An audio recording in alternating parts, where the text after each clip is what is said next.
እሺ አስጀምሩ። ዛራ አንዴ ሪካርዶን አስጀመረችምና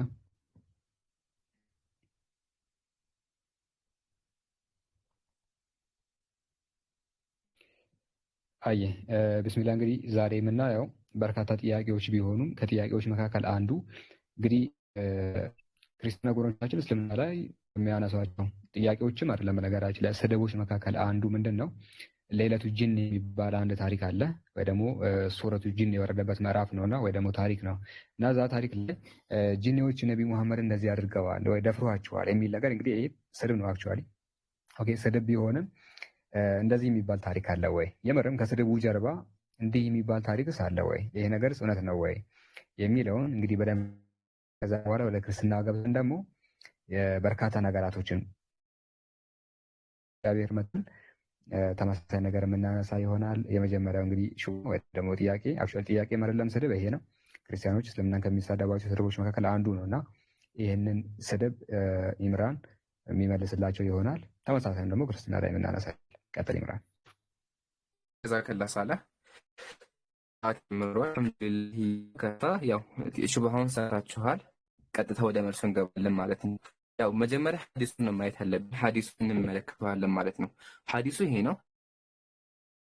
እዚህ ጋር ከፈኩላችሁ ፍለች ነው ሐዲሱ ምንድነው የሚለው? ነብዩ ሰለላሁ ዐለይሂ ወሰለም ያው ጂኖች ቁርአን ተፈሉ ከዛ ወደ ነቢያችን መጡና ከበው አዳመጡ የሚል ታሪክ ነው ያለው። ኦኬ የታሪኩ ዘጋቢ ማነው ስንል አብደላህ ብን መስዑድ የታሪኩ ዘጋቢ ማለት ነው። ሐዲሱ ረዲየላሁ ዐንሁ ሐዲሱ ዘገበው ነው። ኦኬ ሐዲሱን ከፍተን ሐዲሱ ሳይደለው ነገር ለምን በእስልምና ተቀባይነት ያለው እንደ ማስረጃ የሚቀርበው ሰሂህ ስለሆነ፣ ስለዚህ መጀመሪያ ሐዲሱን ከፍተን እንመለከተው።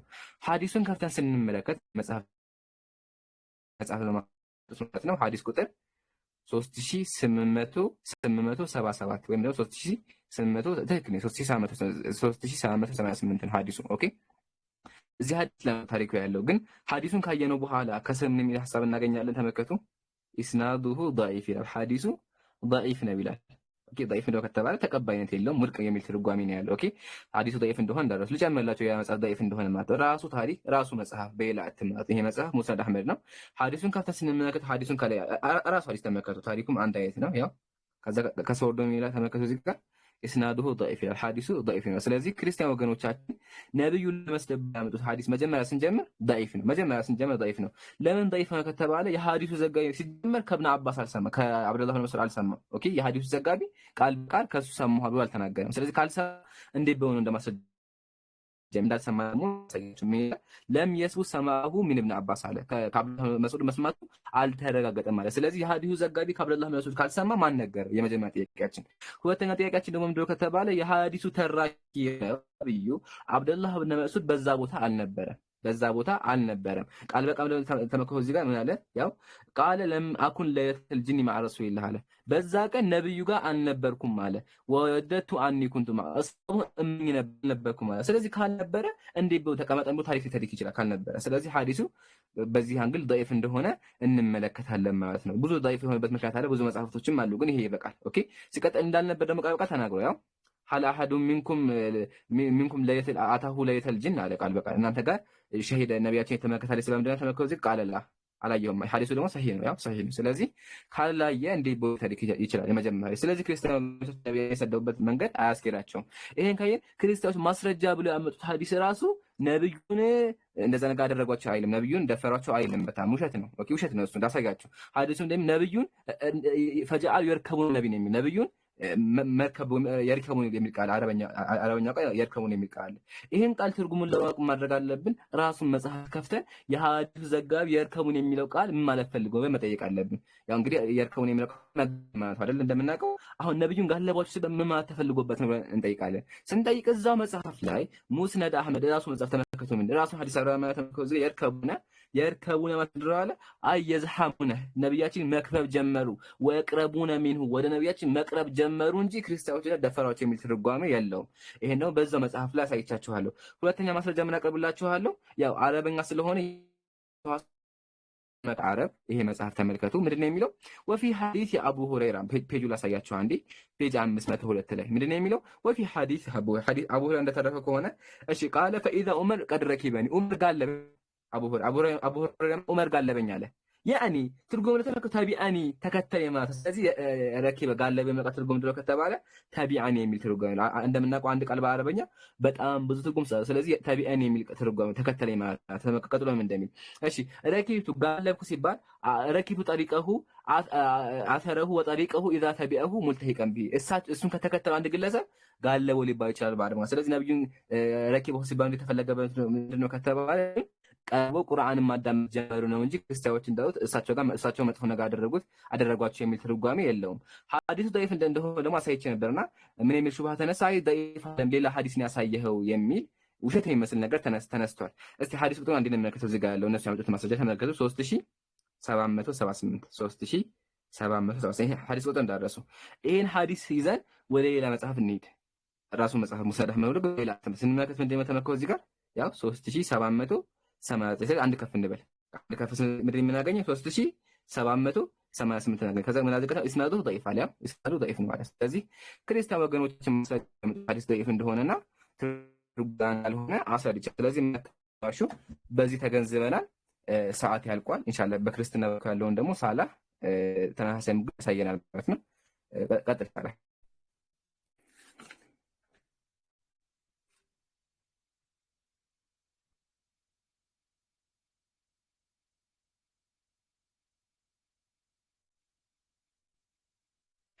ሚውት ነህ ሳላ ሚውት ነህ ታባርጉ እያወራሁ ነበር እኮ ረጅም ሰዓት። አይ ችግር የለውም። እሺ ታሪኩን እንግዲህ ወደ ክርስትና ከመሄዴ በፊት ወደ ክርስትና ከመሄዴ በፊት ምንድነው አሁን ታሪኩን ልንገራችሁና ምንም ከብልግና ጋር የማይገናኝ የክርስቲያኖች ውሸት መሆኑን ልንገራችሁ።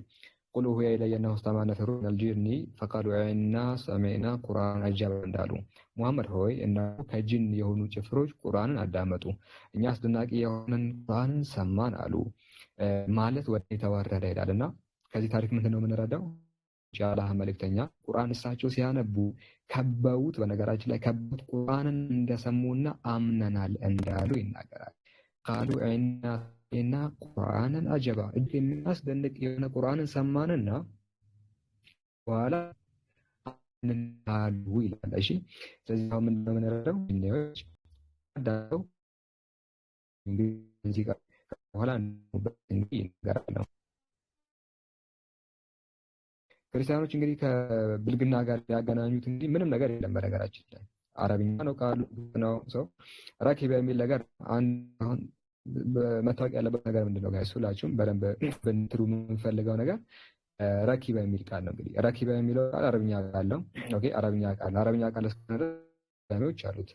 ረኪበ የሚለው ቃል ማለት ጋለበ ሊባል ይችላል። አንድ ሁለተኛ ደግሞ ተከተለ ሊሆን ይችላል። እሺ ተከተለ ወይ ከቦ ሊባል ይችላል። ይሄንን እንግዲህ ከሊሳን አረብ ቅድም ይምሩ አሳይቷል። አክቹአሊ ወደ መጽሐፍ ቅዱስም ገብቼ ማሳያችሁ ይሆናል። ግን አንድ ነገር ልንገራችሁ። ሊሳኑል አረብ ለኢብኑ ሙንዚር ሜዲቫል ፔሪድ ላይ ነበረ። ታላቅ ግራማር ነው፣ የቋንቋ ሊቅ ነውና في حديث أبي هريرة فإذا عمر قد ركبني ብሎ ሲናገር ዑመር ረኪበኒ ብሎ እንግዲህ ሲናገር በክርስቲያኖች አባባል የሆነ ብልግና ነገር ሊያስቡ ይችላሉ። ነገር ግን ረኪበኒ ተባለ ተከተለኝ ነው። አይ ተባአኒ ብሎ ያስቀምጣል። ረኪበኒ ማለት ፕሮግራሚው አለ አይ ተባአኒ ተከተለኝ ማለት ሆነ አለ። ስለዚህ አረብኛ ቃል በርካታ ያሉት መከተል ያለው ነው። ኖ እንደዚህ አይሆን ብልግና ነው። ረኪበ የሚለው ቃል እንግዲህ ብልግና ነው ክርስቲያኖች ይናገራሉ። ሰው ጥሩ ነው። ብልግና ከሆነ ጥሩ ነው። ወደ መጽሐፍ ቅዱስ ገብተን ደግሞ አንድ ነገር እንመልከት ነው። ረኪበ የሚለው ቃል ምንድነው? ተከተለ ነው፣ ከበበ የሚል ትርጓሜ ያለው። ግዴታ ደግሞ ከብልግና ጋር ይገናኝ የሚል ነገር እንግዲህ ተነሳ። ቅዱስ እንመልከት። እሺ መዝሙረ ዳዊት አልመዛሚር አልመዛሚር ምዕራፍ 18 ላይ እንደዚህ ይላል። መዝሙረ ዳዊት ነው መዛሚር የሚባለው መጽሐፍ እንግዲህ መዝሙረ ዳዊት ምዕራፍ 18 ምን ብሎ ይናገራል? ረኪበ አላ ከሩቢ አለ። ረኪበ አላ ከሩቢ እሺ ወጣራ ወሐፈ እያለ ይናገራል። እግዚአብሔር ኪሩቤልን ረኪበ አለ። ኦኬ ረኪበ የሚል ቃል እንግዲህ ተመልከቱ። እንግዲህ ተከተለ ወይ በረረ ወይ በርካታ ትርጓሜዎች ይኖረዋል። ግን ክርስቲያኖች ከብልግና መልአክ ነው አይደለ? ኪሩቤል መልአክ ነው በክርስትና። እግዚአብሔር ኪሩቤልን ረኪብ አደረገው ይላል። ኦኬ ከብልግና ጋር ስለሚያገናኙት እግዚአብሔር ኪሩቤልን እንትን አደረገው ነው እንደዛ ያምበለው። እግዚአብሔር መልአኩ ኪሩቤልን አደረገው። የምር እንደዛ ነው የምትረዱት ክርስቲያኖች። እግዚአብሔር ኪሩቤልን በዛ መንገድ ነው ቃሉን ሊፈታ የሚገባው ካላችሁ፣ ከብልግና ጋር ነው የሚገናኘው ካላችሁ፣ እግዚአብሔር ኪሩቤልን ማይሆን ነገር ሰርቶት እንደነበረ ልታምኑ ይገባል ነው። ግን ዳሩ ከዛ አይደለም ነው። መጽሐፈ ሳሙኤል ላይም ሌሎች ተመለከቱ። ሊትራሊ መዝሙር 18 ተመለከቱ። በኪሩቤል ላይ ተቀመጠ በረረም ይላል። በኪሩቤል ላይ ተቀመጠ አይልም? እግዚአብሔር በኪሩቤል ላይ ተቀመጠ ከዛ በረረ ይላል። ተቀመጠ የሚለው ቃል ረኪበ ተብሎ የተተረጎመውና ከብልግና ጋር የሚገናኝ ከሆነ ውሰዱትና እግዚአብሔር ኪሩቤልን ብልግና ሰራበት፣ ኪሩቤልን ደፈረው ብላችሁ እግዚአብሔር መልአኩን ደፈረው ብላችሁ እንግዲህ መፍታት ይኖርባችኋል ነው። አላኩል ያህል ግን ኤምሩም እንዳስረዳችሁ ምንድነው ረኪበ የሚለው ቃል ከብልግና ጋር እንደማይገናኝና መከተል መሆኑን ሊሳኑል አረብ ታላቁ የአረብኛ ቋንቋ መዝገበ ቃላት ኤንሸንት የሆነ መዝገበ ቃላትን ጠቀሰና ረኪበ የሚለው ቃል ብልግና ሳይሆን ምንድነው መከተል ማለት መሆኑን መከብ ማለት መሆኑን ያሳያል። ስለዚህ በሌለቱል ጂን የአላህ መልእክተኛ ቁርአን ወደሳቸው ወርድ ቁርአንን አነበቡ። ከዛስ ጅኖች ያዳመጡና በዚያ ነገር አመኑ ነው። መክበብን ያሳያል ነው። መከተልን ያሳያል ነው። አሜን ብሎ መቀበልን ያሳያል ነው። የሰሙትን ነገር ተቀበሉ፣ ከዛ በኋላ አመንን አሉ። ኦኬ በዙሪያው ጂኒዎች ተቀምጠው ነበር የሚለውን ቃል ረኪብ የሚለውን የተጠቀመው እንግዲህ ብልግና ነው ካላችሁ እግዚአብሔር ልብ ልትሉ ይገባል ነው። የመጀመሪያው ሹብሃ ይመስላል። እዚች ጋር ከታርጉትና ፖስት አድርጉት ይሄንን ጀዛከላ። ስለዚህ የመጀመሪያው ሹብሃ በዚህ ያልቃል ማለት ነው። ነብዩ ተደፈሩ የሚሉ ከሆነ እግዚአብሔርም ኪሩቤልን ደፍሮታል የሚል ድምዳሜ ላይ እንደርሳለን ማለት ነው። መልሱ በዚህ ባጭሩ ይሄን። ቀጣይ ጥያቄ ደግሞ የሚሆነው ወንድም ሳላ ነብዩ ሰለላሁ ጥያቄው ላቅርብላ ትመልሳለህ። 5 ደቂቃ ላይ አሁንም ጥያቄውን መሰላችሁ። ነብዩ ሰለላሁ ዐለይሂ ወሰለም ማርያቱል ቁብጥያ የምትባል ባሪያ አገልጋይ ነበረቻቸው። ከዛ በኋላ ሐፍሳ ቤት ወስደው እሷ ጋር ተኙና ከዛ ደግሞ ሐፍሳ ተቆጣች። ከዛ ነብያት ድንጋይ እሷ ጋር አልተኛም ብሎ ተናገሩና ነብዩ ሰራተኛ ጋር ተኙ። ዝሙት ያሉ ውሸት የመሰለ ነገር ያነሳና ሰላ 5 ደቂቃ አለ። በሱ ዙሪያ መልስ ካለ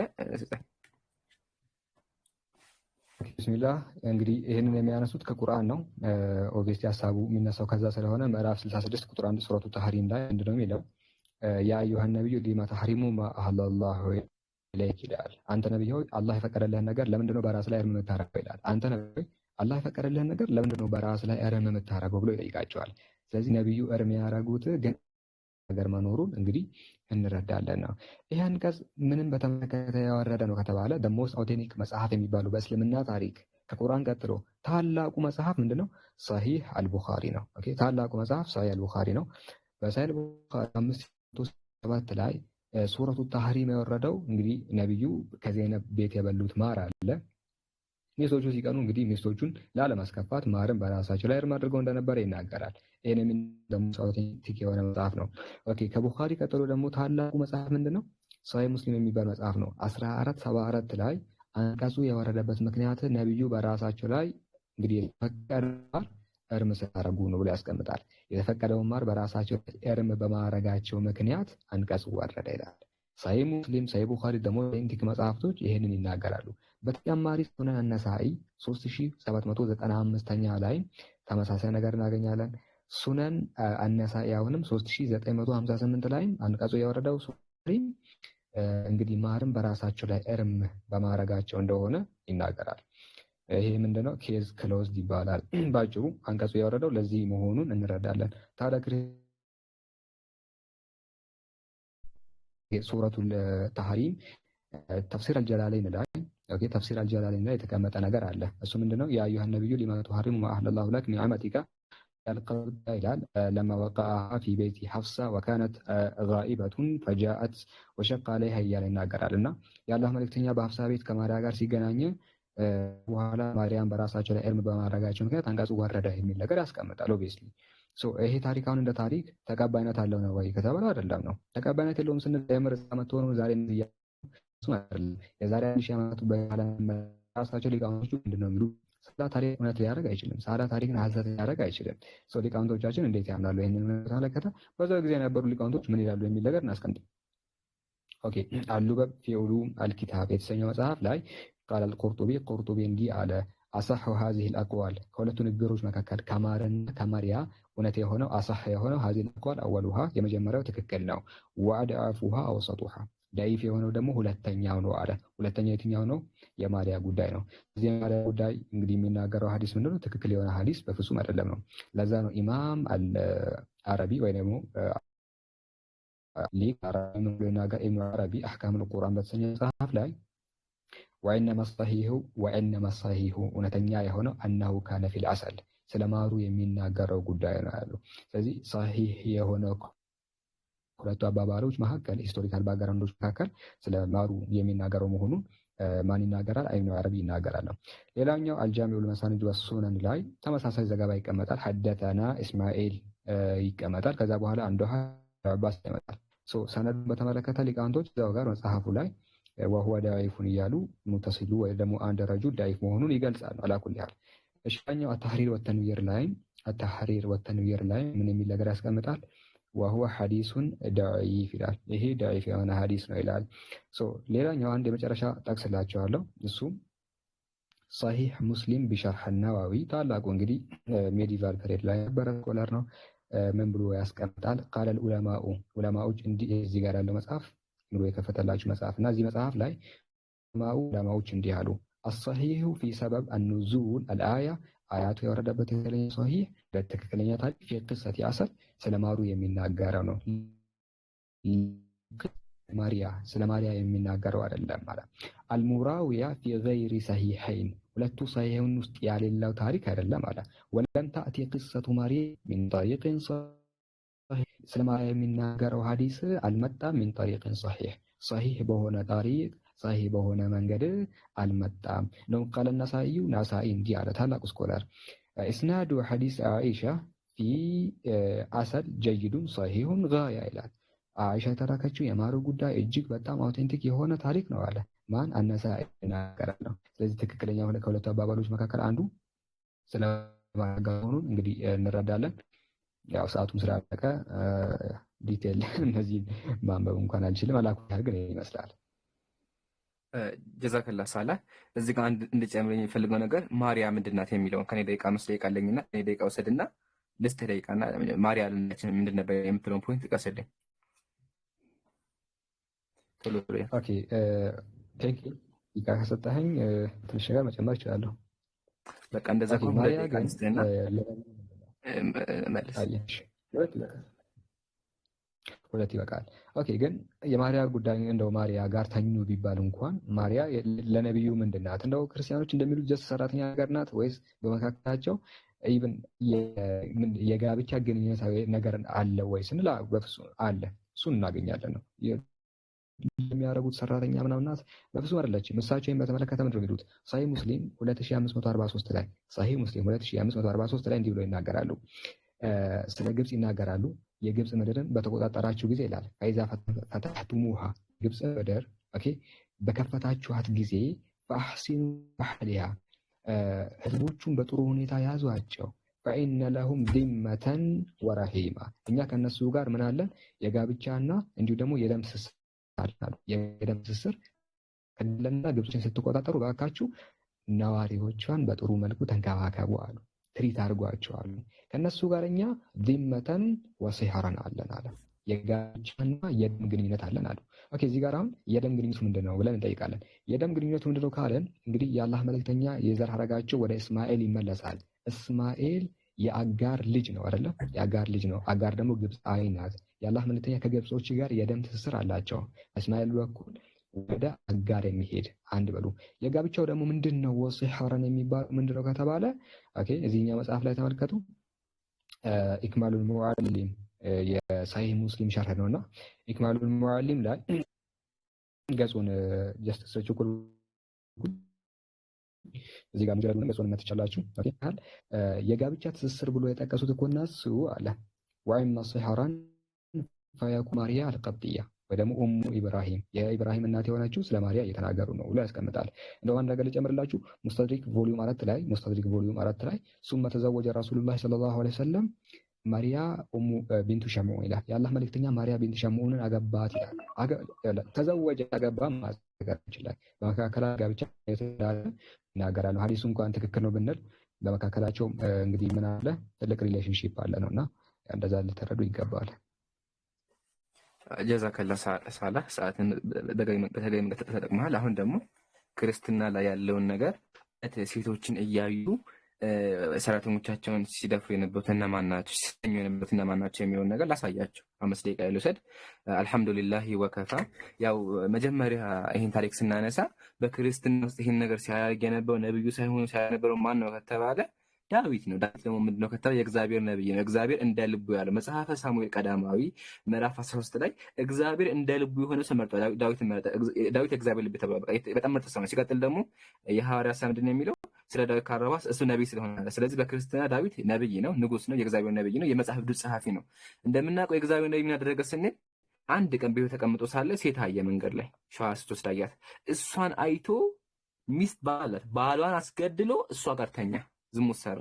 ስለዚህ ሰራተኛቸውን አገልጋዮቻቸውን ያስጠሩ ሲደፍሩ የነበሩት እነማን ናቸው ከተባሉ የመጽሐፍ ቅዱስና የእግዚአብሔር ነቢያት እንደሆኑ እንገነዘባለን። ማስረጃ ደግሞ ከራሱ ከዋናው ከመጽሐፍ ቅዱስ እናምጣ። መጽሐፍ ቅዱስ ተመልከቱ። መጽሐፍ ቅዱስ መጽሐፈ ሳሙኤል ካለ ምዕራፍ 11 የማነብላችሁ እንደዚህ ይላል። እንዲህም ሆነ ወደ ማታ ጊዜ ዳዊት ከምንጣፍ ተነሳ፣ በንጉሥ ተገነተ ሳለ አንድ ሴት ስትታጠብ አየ።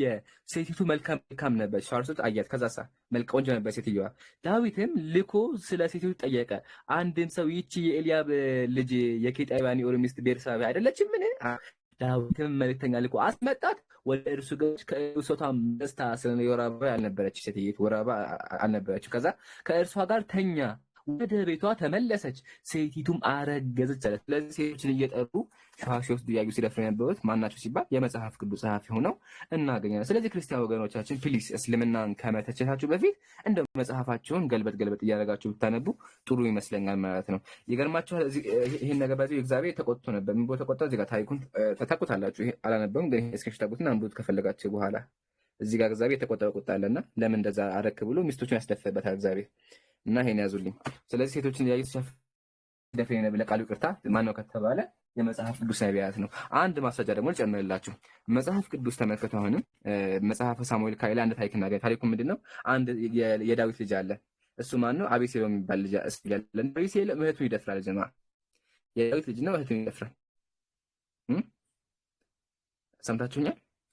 ታሪኩን ላንብብላችሁ። እንዲህም ሆነ ለዳዊት ልጅ አለ ለአቤሴሎም አንዲት የተዋበች እህት ነበረችው አለ። አቤሴሎም እህት ነበረችው። አቤሴሎም የዳዊት ልጅ ነው፣ ከአባቱ ተምር ሆነ አናውቅም። ከዛ ምን አደረገ? ተመከው እዚህ ጋር በጣም ያፈቅራታል ምናምን። ከዛ ስሟም ትዕማር ነበረ። የዳዊትም ልጅ አምኖን ወደዳት አለ፣ እህቱን ወደደ።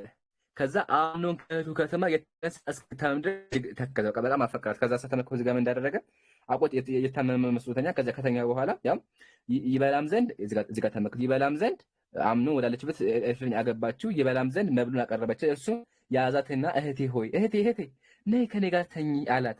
እርሷም አለች ወንድሜ ሆይ አታዋርደኝ፣ ኧረ እንዲህ ያለ ነገር በእስራኤል አይገባም። ይህ ነውረኛ ስራ አታድርግ፣ እኔም ነውሬን ወዴት እጥላለሁኝ? እንዴት በእስራኤል ዘንድ ከሰነፎች እንደ አንዱ ትሆናለህ? እንግዲያውስ ለንጉሱ ንገር ካለ ተመከቱ። ከአምኖን ቃሏን አልሰማም። ይዞም አደከማት፣ ስሜት ውስጥ አስገባት ማለት ነው። ከእርሷም ጋር ተኛለ፣ ከእርሷም ጋር ከእህቱ ጋር ማለት ነው። ከዚያም በኋላ አምኖን ፈጽሞ ጠላት አለ። መጽሐፍ ቅዱስ ነው ጀማ። ስለዚህ አባትየው ደፋሪ ነው። ዳዊት ይደፍራል፣ ሴቶችን ይደፍራል፣ ሰዎች ይተናል ማለት ፈልጌ ነው። እሺ ሲቀጥል ደግሞ ምን ያደርግ ከተባለ ልጁ ራሱ እህቱን ይደፍራል፣ እሷ ጋር ይተኛ ነበር ማለት ነው። ያውም ደግሞ እያደከመ የያዘ ምናምን ይደፍር ነበር። ስለዚህ እንደዚህ አጸያፊ ታሪክ የምናገኘው ቁርአን ላይ ሳይሆን ወይም እስልምና ሳይሆን የገዛ መጽሐፍ ቅዱሳቸው ላይ እንደሆነ ይሄ እንግዲህ ያው መጽሐፍ ቅዱስ ነው። ተመልከቱ፣ ካሜራ ከፍተን የምናሳየው። ስለዚህ ክርስቲያን ወገኖቻችን መጀመሪያ እንደው ጣታችሁ እንደዚህ ከማጠቆማችሁ በፊት እንደዚህ ስትሉ ሶስት ወደ ራሳችሁ የሚጠቁመውና ፕሊዝ የራሳችሁን መጽሐፍ አንብቡ እላለሁኝ። ያው እኔ ደቂቃው እዚህ ጋር ይበቃኛል። ኢንሻአላህ እሷ ልጠቀማት ይምሩ። ቆይ እሷ ልጠቀማት ከዚሁ ሳንወጣ የቀራችሁ ደቂቃ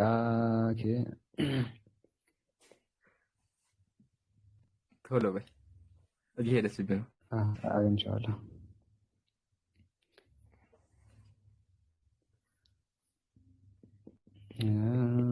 አንድ ታሪክ ብቻ ነው ጨምርላችሁና ኦኬ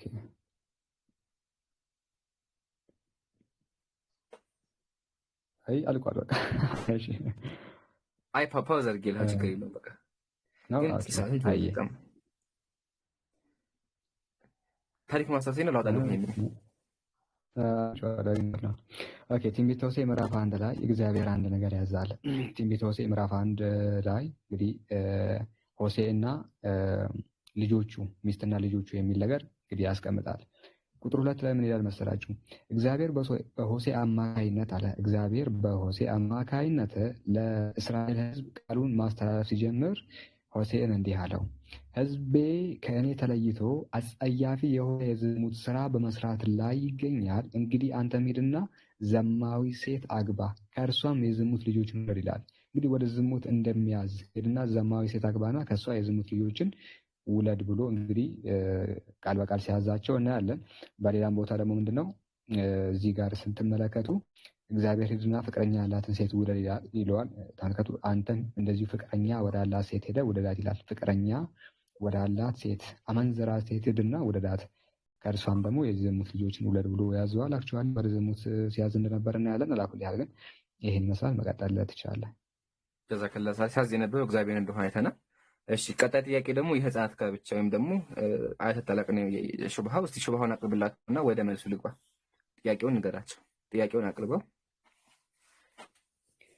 ኦኬ እንግዲህ ጥያቄው ምዕራፍ 64 ቁጥር 5 ላይ ሱረቱ ጠላቅ ይባላል፣ ወይ ደግሞ ምዕራፍ 65 ሊሆን ይችላል። አሩ ነው ሱረቱ ቁጥር 4 እና 5 ላይ ምንድነው ቁርአን የሚያዘው እንትን ያላዩ ሴቶች አድፍ ያላዩ ሴቶችን አግቡ ይላል። አድፍ ደግሞ የማያዩት እንግዲህ ህፃናት ሊሆኑ ይችላሉ እና ቁርአን ህፃናትን እንዲያገቡ ያዛል የሚለው አጭሩ እንትን ምንድነው ሱረቱ ጠላቅ ላይ እንግዲህ በአድፍ ያላዩ ሴቶችን ቁርአን አግቡ ብሎ ያዛቸዋል።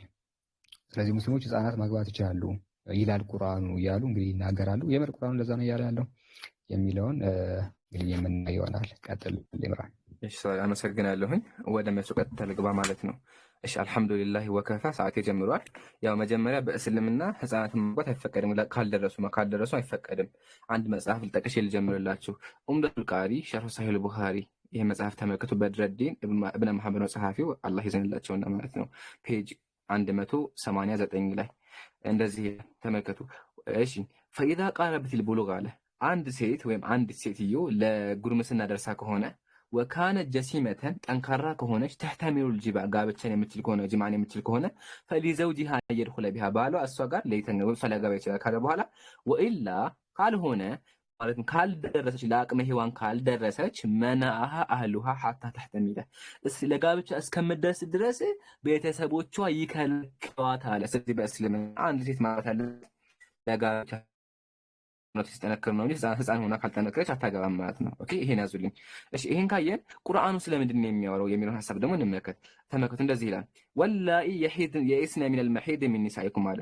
ከሴቶቻችሁ አለ ከሴቶቻችሁ አደፍን ያቋረጡ ካለ አለ ወይ ወራባ ማይት ያቋረጡ በጣም ያረጁ ማለት ነው ካሉ አለ ቃሉ ምንድነው? ተመልከቱ ኒሳኢኩም ይላል። ኒሳኢኩም ብሎ አስቀምጧል።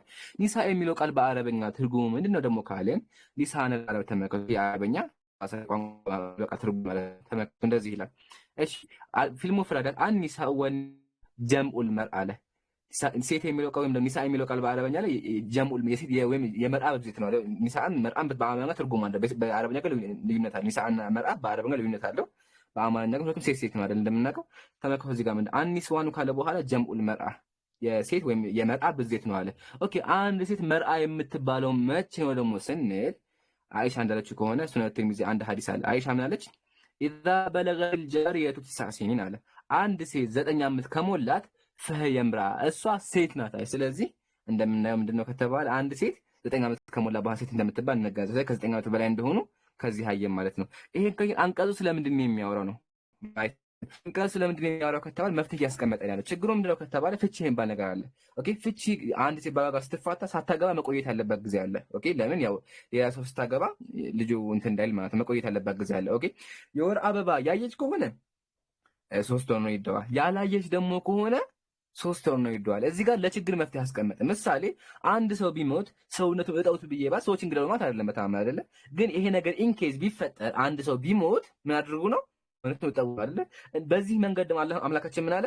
አንድ ሴት አግብታ የወር አበባ ያለጌች ከሆነች ከዛ ልትፋታ ብትፈልግ ምን ታደርጋለህ? 3 ወር ያክል ትጠብቃለህ ከተፋታች በኋላ። እዚህ ጋር ደግሞ ስለ ፍቺ ነው እንጂ የሚያወራው አግቡ የሚል ሀሳብ የለውም ማለት ነው። የወር አበባ ደግሞ የሚያዩ ሴቶች አሉ እንደምናውቀው አይደለ? ይሄ ጥልቅላዊ ህግ ነው። ምሳሌ ትልቅ ሰው ከሆነው 20 ዓመት ወይም 15 ዓመት ከሆናቸው የወር አበባ የሚያዩ ሴቶች አሉ እንደምናውቀው። ወላ ሀታ በህይወታቸው የወር አበባ አይናቁ ሴቶች አሉ። ስለዚህ አምላካችን ለእነሱ ህግ አስቀመጠ። ህጉ ምንድነው? የወር አበባ ካላዩ 3 ወር ድረስ ይጠብቁ ነው። ኦኬ። አንድ መጽሐፍ ልጨምርላችሁ። ተፍሲር ከሪም ይራን ፊ ተፍሲር ከላሚል መናን የኢማም አሳኢዲ ተፍሲር መጽሐፍ ነው። ተመልከቱ እንደዚህ እሺ አላ ለም ياتيهن الحيض بالكليه በጭራሹ የወር አበባ አይተው ስለሚያዩ ሴት ነው የሚያወራው ካለ በኋላ فانهن كالانسات عدتهن 3 اشهر ኢዳቸው 3 ወር ነው። ስለዚህ አንቀጹ የሚያወራው ለችግር መፍትሄ እንጂ ክርስቲያኖችና ህፃናትን አግቡ የሚል ሐሳብ የለውም ማለት ነው። ኦኬ ይሄ ይመስላል። አንድ ደቂቃ ቀረኝ አይ ቲንክ። እሺ አንድ ደቂቃ ከቀሪ ምሳሌ ላንብብላችሁ። አንድ ደቂቃ ቀረኝ። ተመልከቱ ሱረቱል በቀራ ሱራ 2 ቁጥር 1 እንደዚህ ይላል የሩ ቀኖች ጾሙ አለ። ከእናንተ ውስጥ በሽተኛ ወይም ብዙ ላይ ሰው ከሌሎች ቀኖች ቁጥሮች መጾም አለበት። ቆጥሮ መጾም አለበት። ለምሳሌ አንድ ሰው የረመዳን ጾም ቢያልፈው አለ ሌላ ጊዜ ቆጥሮ መጾም አለበት አለ። ይህ ማለት ጾምን አፍርሶት ነው እንዴ? ሳላ አንድ ሰው ጾምን አፍርሶት ማለት ነው አይደለም። በታም ታዲያ እዚህ ጋር እንደው ከተባ ኢንኬዝ አንድ ሰው መንገድ ላይ ሆኖ ረመዳንን መጾም ካልቻለ ከደከመው ምን ያደርጋል? ሌላ ጊዜ ይጾም ብሎ አስቀመጠ። ይሄ ማለት ግን ጾማቸውን አፍርሶ የሚል ትርጓሜ የለውም። እንደዛ ከሆነ እዚህ ጋር ደግሞ አምላክ ማስቀመጠ አንድ ሴት የወር አበባ ሳታይ አግብታ ከሆነ ኢንኬዝ አግብታ ከሆነ ምን ታደርጋለህ? ኢዳዋ 3 ወር ነው ብሎ አስቀመጠ። ልትፋታ ብትፈልግ 3 ወር ተጠብቅ ብሎ አስቀመጠ እንጂ ህፃናትና አግቡ የሚል ሐሳብ የለውም ማለት ነው። አንድ ደቂቃ አለ ሳላ ኢንሻአላህ። አንድ ደቂቃውን በኋላ ልጠቀማት ነው ክርስትና ላይ። አንተ ክርስትና ላይ ደግሞ ሄድበት ኢንሻአላህ። 5 ደቂቃ አለ። አሁን የሚያሳየው ምንድነው? ህፃናት በክርስትና እንደሚጋቡ ነው። ቀጥል። ኦኬ እንግዲህ ወደ ክርስትና ስንመጣ የህፃናት ጋብቻ እንግዲህ በመጽሐፍ ቅዱስ እጅግ በጣም ብዙ ቦታ እናያለን። ከነሱ መካከል ሁላችሁም እንደምታውቁት የርብቃ ታሪክ አንዱ ነውና ርብቃን በተመለከተ መጽሐፍ ቅዱስ እንግዲህ ስፔሲፊክ የሆነ እድሜዋን አያስቀምጥም። ግን ካልኩሌሽኖቹን ስትሰሩ ኢሳቅ የተወለደበትን ወደ ሞሪያ እንዲሁ ደግሞ ሳራ የሞተችበትን ጊዜ ስትመለከቱ ኢሳቅ 37 ዓመቱ ርብቃ ደግሞ ያንን እንደበለ ይናገራል። ጋብቻ የተፈጸመው በ40 ዓመቱ ነው። ተመልከቱ እዚህ ላይ ይስሐቅ ላይ 3 ዓመት ሲጨምሩ እሱ 40 ይሆናል። እሷ ደግሞ 3 ዓመት እንግዲህ ይሆናታል ነው። ይሄ በግልጽ የተቀመጠ ነገር ስለሆነ የአይሁድ ሊቃውንቶቹ በግልጽ ያምኑት ነገር ነው።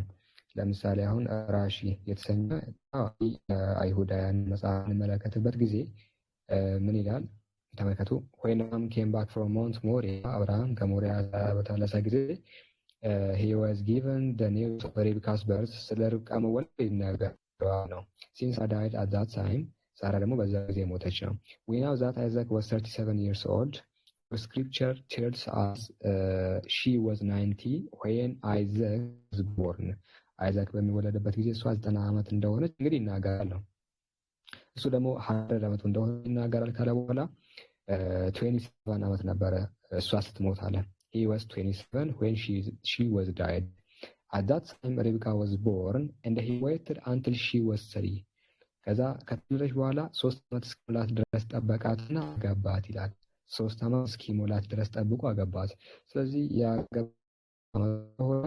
በ3 ዓመቷ እንደሆነ እንግዲህ የአይሁድ ታዋቂ ሊቃውንቶች ይናገራሉ ነው። በዞሃ እዚህኛው እንግዲህ ሊቃውንት ሙስሊሞች ሐዲስ እንደምንለው የአይሁዳውያን ታላቁ አንዱ ዞሃር ነው። እዚህ መጽሐፍ ላይ ምን የሚል ነገር እናገኛለን? ረቢ ይሁዳ replied she was 3 years እሷ 3 ዓመት ነበረች ይላል። yet she performed all that service for the servant እሷ ያን ሁላ ሰርቪስ ስትሰጥ 3 ዓመቷ ነበረች ይላል። ወረድ ብሎ ቁጥር 50 ላይ she was 3 years old እሷ 3 ዓመቷ ነበረች ይላል። ልብ በሉ she was 3 years old እሷ 3 ዓመቷ ነበረች when he embraced her the youngest legal age female can be married ሴቶች የሚያገቡበት the youngest ምንድነው ሌጋል የሆነ እድሜው ነበረ። እሷ 3 ዓመቷ ነበረች ሲያገባ። በ3 ዓመቷ እንዳገባች አይሁድ ሊቃውንቶች አጠቃላይ ይስማማሉ። ከመጽሐፍቶች መካከል አንዱ ደግሞ ወይ ደግሞ ከትራዲሽን rabbinical literature of the tradition of the Jewish ነው። እዚህ መጽሐፍ ላይ ገጽ 33 እና 34ን ቼክ ስናደርግ ሊትራሊ 3 she was ወይ ደግሞ was but 3 years at age የተጋቡት 3 ዓመት እንጂ በሌላ አይደለም ይላል።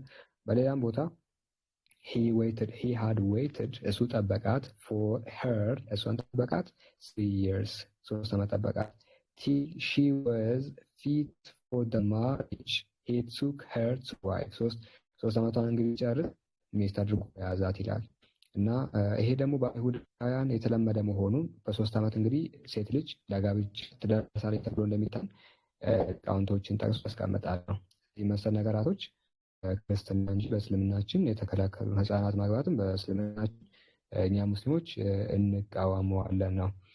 ሌላ ደግሞ ታልሙድ ላይ ገብተን ስንመለከት የዳዊት ሚስት የሆነችው ቤርሳቤ መደፈራት ወይ ደግሞ ሶስት አይቶ እንግዲህ ሁለተኛ መጣ ስለሆነ ቤርሳቤ ትባላለች። የቤርሳቤን እድሜ በተመለከተ ታልሙድ ይናገራል። ታልሙዶሎጂ ላይ ማዘር ኢን ዘ ወርልድ ብላችሁ ሰርች ብታደርጉ ታገኛላችሁ። አንድ ማዘር ኢን ዘ ወርልድ ብለን ሰርች ስናደርግ አይ ሜሪድ ትላለች። እኔ ያገባሁት when I was 6 ዓመቴ በ6 ዓመቴ አገባሁኝ። እንደ when I was 7 ዓመቴን ሲሞላኝ ደግሞ I gave birth ወለድኩኝ ትላለች።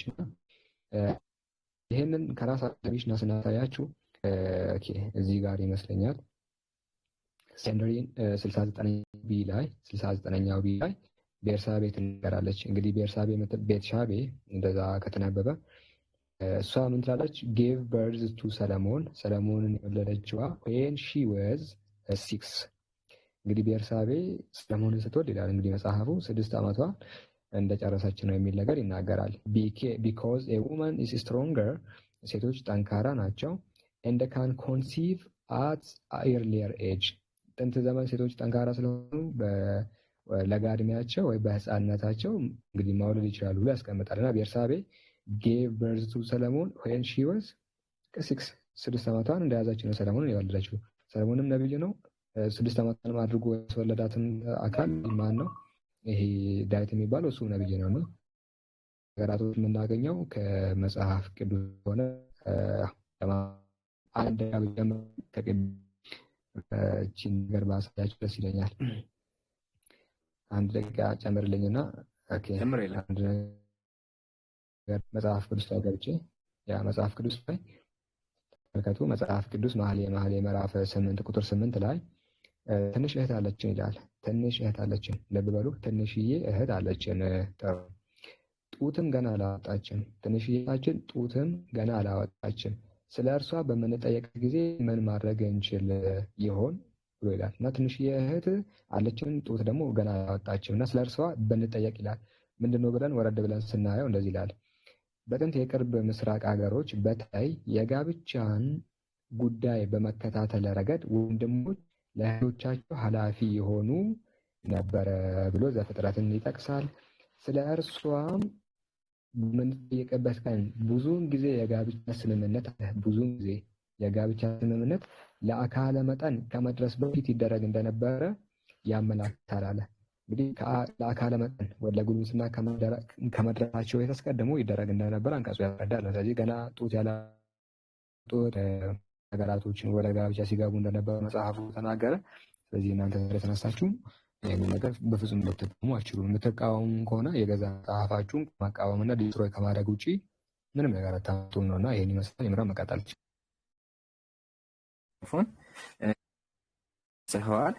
የነጻት ጋብቻ የምናገኘው ቤት ነው ስንል መጽሐፍ ቅዱስ ላይና ክርስትና ላይ የምናገኘው። ኢትዮጵያ ውስጥ ራሱ ብንመጣ ያቸው እነዚህ እንግዲህ በቤተ ክርስቲያን የምታጋባቸው እነዚህ ናቸው። ያትች እቺን የመሰለች ልጅ ለዚህ ሰው ያጋቧታል። ይሄ ዲያቆን ነው፣ እሷ ግን በተክሊል ያገባች ነው። ያት አታስለኝም ብሎ አይደል እንትና ይሄ ታሪክ ባይዘው እንትን ላይ አልጀዚራ ላይ ወጥቷል ታሪኩና ቤተክርስቲያን የምታጋባው። ስለዚህ ክርስቲያን ወገኖቻችን መጀመሪያ ፕሊስ ይሄን ነገር ከመቃወማችሁ በፊት ወደ ገጠር ግቡና ቤተክርስቲያን ተቃውሟት። ለምን አሁን ህፃናትን ያልሆነ ማለት ነው። እንዲሁም አንድ መጽሐፍ ጨምርላችሁ ማዘር ኦፍ ሪሰርች ይታያል። የቤተክርስቲያን እናት ማለት ነው፣ ወይም ደግሞ የቤተክርስቲያን አባት እንደሚባል የመጽሐፍ እንደሚኖርስ የቤተክርስቲያን ጥንታዊ ሴቶች ነው ተመከቱ። the witness of early christian women ሳለ ጥንታዊ የሆኑ ስለ ክርስቲያን ሴቶች የሚያወራ መጽሐፍ ነውና እንደዚህ ይላል። ተመከቱ the daughter who did grow didn't have a longer child አለ። ሴቶች ወይም ደግሞ አንድ ሴት አለ በጣም ህፃነት ጊዜ የለ የጨዋታ ጊዜ አልነበረትም አለ። 12 አለ was considered a marriageable age for a girl አለ 12 ዓመት ለሴት ልጅ የማግቢያ ጊዜዋ ነበር አለ። and as soon as she reached that age አንድ ሴት 12 ዓመት ከሞላት her father looking for someone to take her እሷን የሚያገባ ሰው መፈለግ አለበት አለ። ስለዚህ ሴቶችን በህፃናት ተጋባ የነበረች ዋና ከተባለ እንደረች ከዚህ እንገነዘባለን ማለት ነው። እንዲሁም አንድ ታሪክ ጨመላችሁ ከማርቲን ሉተር ታሪክ ማለት ነው። ማርቲን ሉተር እንደምናውቀው አንድ የሆነ የኢየሱስ ስራ ስብስብ የሆነ መጽሐፍ አለ፣ ቴብል ቶክ የተባለ መጽሐፍ ማለት ነው። እዚህ መጽሐፍ ላይ ተመልከቱ፣ እንደዚህ ይላል ተናገረው ማርቲን ሉተር እንደዚህ አለ give her a husband ለሷ ባል ስጧት አጋቧት she is over 7 years old ከሰባት ዓመቱ ከሞልቷት አለ let her find her own husband ለራሷ ባል ትፈልጋለች። ስንት ዓመቷ ነው አለ? 7 ዓመቷ። ስለዚህ እንግዲህ የጴንጤዎች መስራች ነው ማርቲን ሉተር ነው። ስለዚህ በጴንጤ ራሱ ብንመጣ የእምነታቸው መስራች እንደተናገረው 7 ዓመት ከሞላት ማግባት እንዳለባት ይገናል። ስለዚህ ወገኖቻችን ለመጨረሻ ጊዜ እስልምናን ከማቃወማችሁ በፊት መጽሐፋችሁን አጣችሁት መምሩን እቺ ብቻ በከመሳላ ገልጽላችኋል። ይሄ የ1997 እትም ነው። እንደዚህ ተመከረጡ ታጣጭ ይሄ ትንሽ የታለች ለጋቻ ብትጠይ እዚህ የታችን ምን እናደርግላታል? አያችሁ ጡት አላወጣች ገና ጡት አላወጣች ልጅ ራሱ እንድትጋባ መጽሐፍ ቅዱስ አዘር መኃልየ ዘሰሎሞን ምዕራፍ 8 ቁጥር 8 ላይ ማለት ነውና እዚህ ተቆማለሁ። ቀጣይ ሹብሃ ደግሞ የሚሆነው ሳላህ ይመልስልህ ይሆናል። ጥያቄውን ሳህል አቅርብልህ። ኦኬ ጥያቄው ምንድነው? አንድ ሐዲስ ላይ የሆነ ሐዲስ ላይ የአላህ ልጆች ቀኝ ናቸው፣ ስለዚህ አላህ ሁለቱም ልጆች ቀኝ ናቸው የሚል የሆነ የቀልድ የሚመስል እንትን ያነሳሉና እሱ ላይ ምን ታለ? እስቲ መልስ ካለ ስጠን። 5 ደቂቃ አለ። ኦኬ ያሱነ ነሳኢ 5379 ላይ የሚገኝ ነውና እንደ ቦዝ ኦፍ ሃንድ አራይት ሃንድ የሚል ነገር ይናገራል።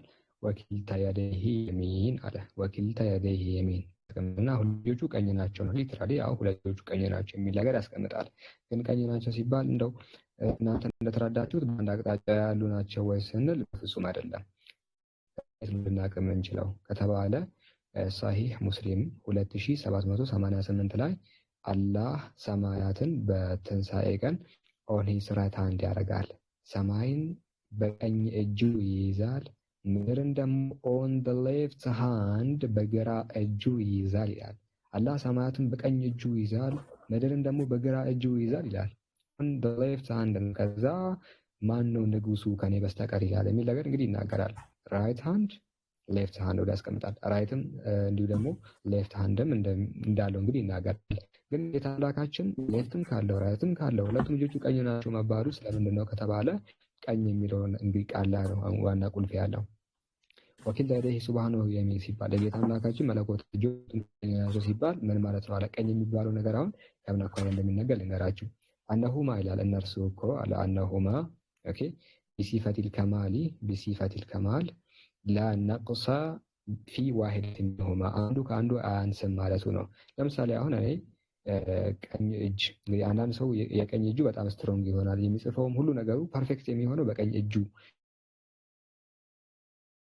ግን ሁለቱ እኩል አይደለም። ፐርፌክት የሆነው ቀኝ እጅ ነው። በግራ እጅ ያህል ነገር መስራት አልችልም። እንደው ብጽፍ እንኳን የምጽፈው በቀኝ እጄ ነው። ስለዚህ ቀኝ ከፐርፌክሽን ጋር የሚገናኝ ነው። ቀኝ ከምሉዕነት ጋር የሚገናኝ ነው። ከኃይል ጋር የሚገናኝ ስለሆነ ብዙ ጊዜ በዚህ መንገድ ይገለጻል። ግራ ደግሞ እንደው የድክመት እንደውም ቃሉ ራሱ ሌፍት የሚለው ቃል ራሱ ከአንግሎ ሳክሰን የሚል ቃል የመጣ ነውና ከዛ የመጣ ሆኖ ዊክ ማለት ነው፣ ደካማ ማለት ነው ግራ ማለት ነው። ያ ከሆነ ጌታ አምላካችን ሁለቱ ልጆቹ ያኒ አነሁማ ቢሲፈቲል ከማል ላ ነቅሳ ፊ ዋሂደት ሚንሁማ አንዱ ከአንዱ አያንስም ማለት ነው። ሁለቱ ናቸው ሲባል በአንድ አቅጣጫ ናቸው ማለት እንኳን አይደለም አለ። በአንድ አቅጣጫ ክርስቲያኖች አሁን ሁለቱም ልጆቹ ቀኝ ናቸው ሲባል በዚህ በኩል በዚህ ወደዛ አቅጣጫ ያሉ ምናምን አድርገው ያስባሉ። ግን እንደዛ ማለት አይደለም። ሁለቱም ልጆቹ ቀኝ ናቸው መባሉ ምንድነው? ሁለቱም ፐርፌክት ናቸው ነው። አንዱ ከአንዱ አያንስም ማለቱ ነው እንጂ በአንድ አቅጣጫ ያሉ ናቸው ማለት እንኳን አይደለም። ወይ ደግሞ ግራ እጅ የለውም ማለት አይደለም። ምክንያቱም ሌፍት ሃንድ እንዳሉ ይናገራልና ብሎ ያስቀምጣል። ካለው ሁለቱም ቀኝ መባላቸው ቀኝ ከፐርፌክሽን አንጻር ስለሚናገር ከምሉዕነት አንጻር ስለሚናገር ቀኝ ይባላል ነው እንጂ በአንድ አቅጣጫ መኖሩን የሚያመላክት አይደለም። አላህ ግራም ቀኝም እንዳለው ያስቀምጣል። ግን የሱ ቀኝ ልክ እኔ ቀኝ ከግራ እንደሚያንስ ልክ እኔ ቀኝ እጅ ከግራዬ ደከም እንደሚለው ሳይሆን ሁለቱም ልጆቹ ፐርፌክት ናቸው። ከሚል አኳያ የተናገረ መሆኑን እንረዳ ነው። ስለዚህ ቀኝ የሚለው ነገር ኃይልን የሚለው ነገር ታላቅነትን ገላጭ ፓወርን ገላጭ ነው። ለዛ ነው እዚህኛው ኪታብ ላይ ኢብኑ ሐጀር አስቀላኒ አልመጣሊበቱል አሊያ የተሰኘው መጽሐፍ ላይ አዳም የጌታ አምላክ አላህ ከሁለት ልጆች መካከል አንድ መረጥ አለው አዳምን። ከዛ አዳምን አለ ቃለ ያ ረቢ ጌታዬ ሆይ አኽታሩ የሚኒክ ወኪልተ የደየ ረቢ የሚን እኔ ያንተን ቀኝ እጅ መርጣለሁ፣ ሁለቱም እጆች ቀኝ ናቸው አለ። ሁለቱም እጆች ቀኝ ናቸው ሲል ምን ማለት ነው የሚለውን ነገር ያብራራ። የዳ ረቢ ሙባረኩን ሁለት እጆቹ ሙባረክ ናቸው። ሙባረክ ሲባል ብሩካን ናቸው ብሎ ያስቀምጣል። ስለዚህ ሁለቱም እጆቹ ቀኝ ናቸው ሲባል አንድ አቅጣጫቸው ወይ ግራ የለውም ማለቱ ሳይሆን ፍጹማን ናቸው፣ አንዱ ከአንዱ አያንስም፣ ሁለቱም ብሩካን ናቸው ማለት እንጂ ግራ የለውም ወይ ደግሞ ሁለቱም በአንድ አቅጣጫ ናቸው ማለት አይደለም። ቀኝ የሚለው ነገር ብዙ ጊዜ ከፐርፌክሽን ጋር የሚገናኝ ስለሆነ ከኃይል ጋር የሚገናኝ ስለሆነ ለዛ ነው መጽሐፍ ቅዱስ ላይ ቀኝ ምድር መሰረተች የሚል ነገር አለ። ቀኝ ምድር መሰረተች ወይ ዘረጋች ሲል እግዚአብሔር ቀኝ የሚል ነው የሚጠቀመው፣ ግራ አይደለም ያለው። ቀኝ የሚለው የሚጠቀመው በቀኝ እጅ ብቻ ስለፈጠረ ምናምን ሳይሆን ቀኝ ኃይልን፣ ፓወርን፣ ታላቅነትን፣ ኃያልነትን የሚገልጽ ስለሆነ ነው። ስለዚህ ጌታ አምላካችንን እጆች ቀኝ ናቸው ሲባል ሁለቱም ፐርፌክት ናቸው ነው፣ ሁለቱም ኃያላን ናቸው ነው ያለ እንጂ በአንድ አቅጣጫ ያሉ ናቸው ማለት አይደለም ነው። ጌታ አምላካችን ቀኝም ግራም እንዳለው ይናገራል። ግን ልዩነቱ የጌታ አምላካችን ግራ ልክ የኛ ደካማ እንደሆነ አይደለም። ሳላ ቀኝ ቢሆን በግራው መጽሐፍ እንደማይችለው ግራው ችግር ስላለበት ወይ ደግሞ ፐርፌክት ስላልሆነ እዛ አይገለጽም ነው እየተባለ ያለው እና ከአገላለጽ አንጻር ጌታ አምላክ ግራ ተብሎ አይገለጽለትም፣ ምክንያቱም ሁለቱም ፐርፌክት ስለሆኑ እና ኢምራን ደግሞ የሚያሳያችሁ ምንድን ነው ክርስትና ላይ ተመሳሳይ ነገር አለ። እንዴት ትረዳላችሁ የሚለውን ነገር ቀኝ ሁለቱም እጁ ቀኝ ነው የሚባለው አገላለጽ ምን እንደሆነ በአጭሩ ይሆናል። ኢምራን ቀጥል። ጀዛከላ ሳላ 5 ደቂቃ ልውሰድ። ያው በደንብ አብራርተዋል። ግን እዚህ ጋር ማንሳት የምፈልገው ነገር መጀመሪያ ምንድን ነው፣ እኛ ሙስሊሞች አምላካችን እጆች እንዳሉት እናምናለን። የምናምነው ደግሞ የፍጡራን የሚመስሉ ለሱ በሚገባ መንገድ ለልቅናው ለሀያነቱ በሚገባ መንገድ ሁለት የተባሉ እጆች እንዳሉት ሙስሊሞች።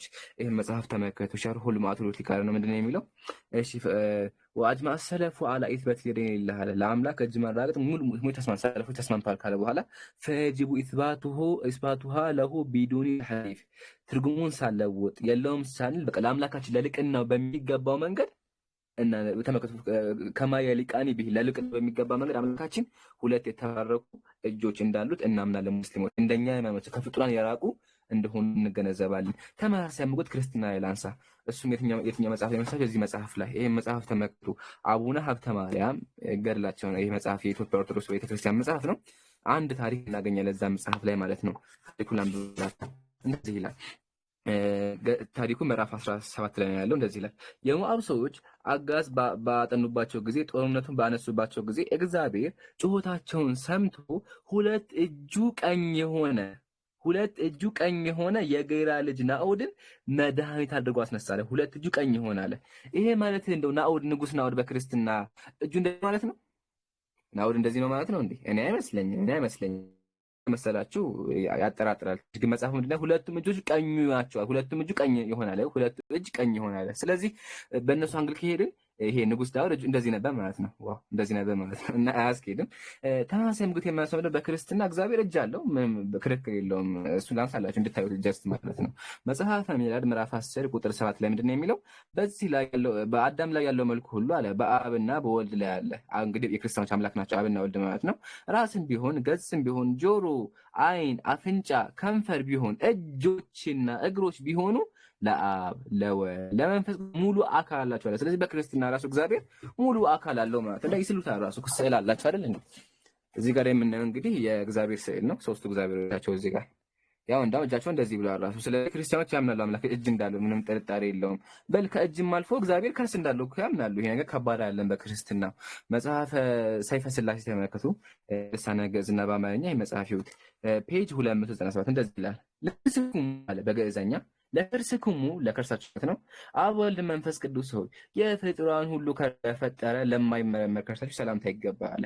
ያንተ ከርስ የሰዎች ከርስ ፈጥሯልና ሰላምታ ይገባል ያገዘ። ስለዚህ በክርስትና አስተምሮ እግዚአብሔር ከእጅም አልፎ ከርስ እንዳለው እንገነዘባለን። ይገርማችኋል፣ እግዚአብሔር ጥፍር ራሱ አለው። እጆቹ ጥፍር አሉት። እጆቹ ስላሳያችሁ።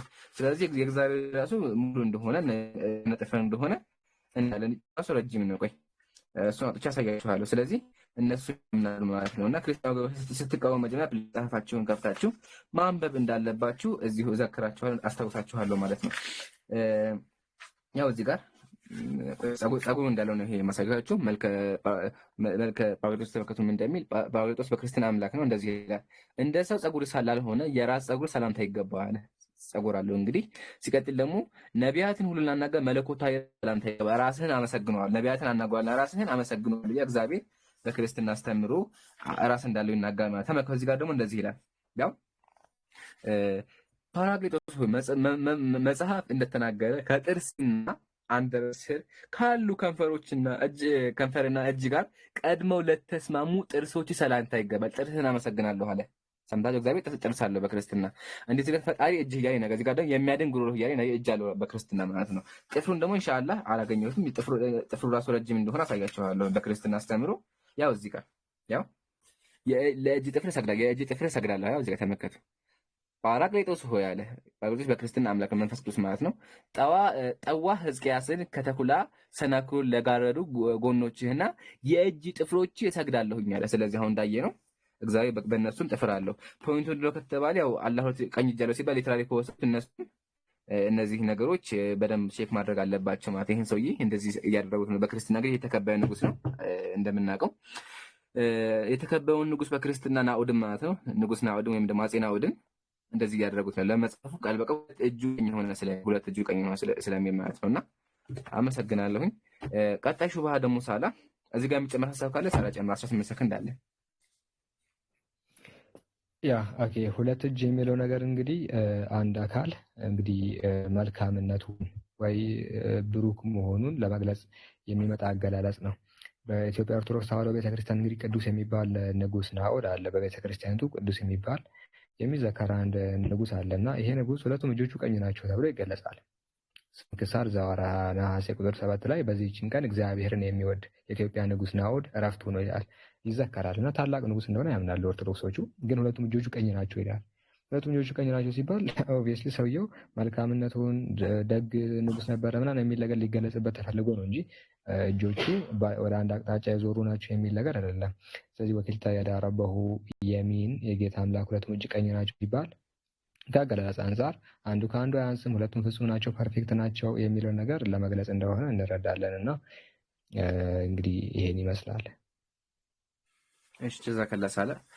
የቀጣዩን ሀሳብ ደግሞ እንገርህና ጥያቄውን አቅርብልን። ቀጣይ ጥያቄ ምን? ነብዩ ተሳደቡ፣ መጥፎ ነገር ተናገሩ፣ የወንድ ብልት ንከስ አሉ የሚል ጥያቄ አቅርብና ወደ መልሱ እንገባለን። ኦኬ እንግዲህ ክርስቲያኖች ነብዩ እንደራሳቸው እንግዲህ ይስላሉ። ነብዩ መሐመድ እንደነሱ ባለጌ ይመስላችኋል ወይ? ደግሞ ነብዩ መሐመድ ልክ እንደ ክርስቲያኖች የሚሳደቡ ያው እኛም እንሳደባለን የእናንተ ነብዩም እኮ ይሳደባሉ የሚል ነገር እንግዲህ ይናገራሉ። ነገር ግን የአላህ መልእክተኛ አይደለም ስድብ፣ መጥፎ ቃል ከአፋቸው በፍጹም የሚወጣ አይደለም። እና እውነት ነብዩ ተሳድበዋል ወይ? ሐዲስ ላይ አሁን ክርስቲያኖች እንደሚሉት በመጥፎ ቃላት ነው፣ ጭራሽ ደግሞ በመጥፎ ቃላት በነገራችን ላይ ነብዩ መሐመድ የእንትናን ብልት ንከስ አሉ፣ የአባተን ብልት ንከስ ብሎ ተናገሩ እኮ ምናምን እያሉ እንግዲህ ይናገራሉ። የምር የአላህ መልእክተኛ የገሌን ብልት ንከስ የሚል አጠቃቀምን ይጠቀማሉ ወይ? መጽሐፍ ላይ እንደዚህ ያለ ነገር ተጽፏል ወይ? እውነት ነው ወይ የሚለው ነገር ኢምራን በደንብ እንግዲህ የሚያሳያችሁ ይሆናል። ኢምራን ቀጠል። ጀዛከላ ሳል። አልሐምዱሊላህ ወከፋ። ያው ጥያቄው ግልጽ ነው። ወደ መልሱ ቀጥታ ስገባ መጀመሪያ ነብያችን ከአፋቸው መጥፎ ነገር ወጥቶ አያውቅም፣ መጥፎም ነገር አድርገው አያውቁም በህይወታቸው። ማስረጃ ሱነኑ ትርሚዚ ሐዲስ ቁጥር 2016 እንደዚህ ይነበባል።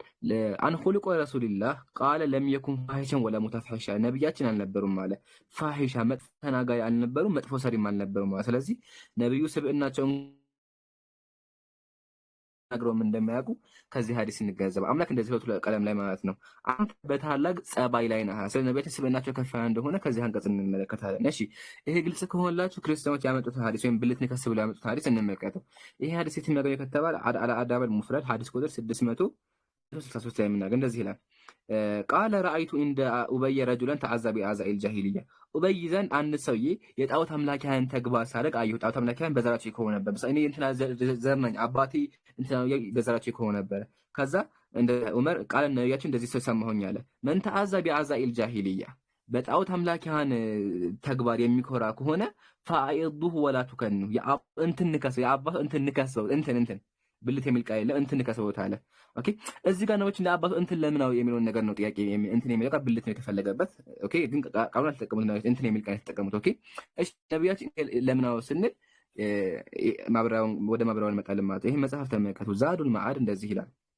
እሺ ወካነ ዚሁን አቢሃ ሁና የአባቱን ብልት መጥቀስ እዚህ ጋር ነበር አለ። አህሰነ ተዝኪረን ለሁ ቢሃዚል ሙተከቢር በዘሩ የሚኮራው ሰውዬ ምርጥ ማስታወሻ ነበር አለ።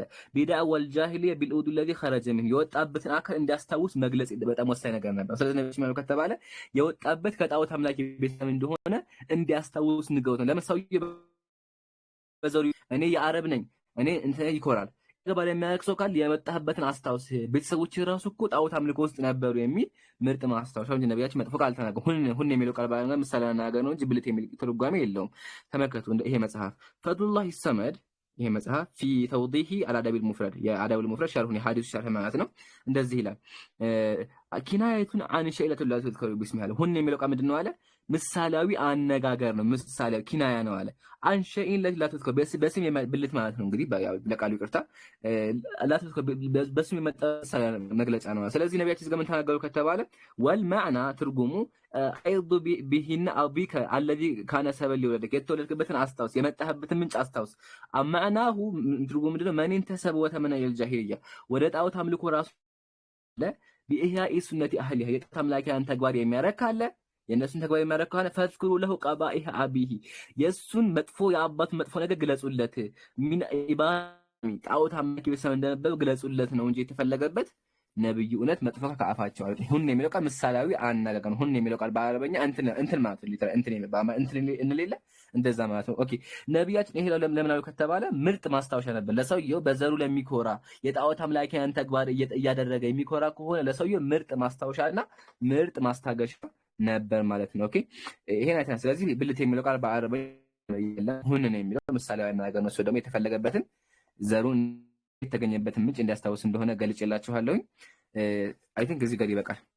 ደቂቃ አለ ኢንሻአላህ ሐሳብ ካለኝ በኋላ ወስደው ክርስቲና ላይ ደግሞ ክርስቲና ላይ እግዚአብሔር በምን መንገድ እንደሚናገር ሳራ እንደሚያሳየናል። ተፈضل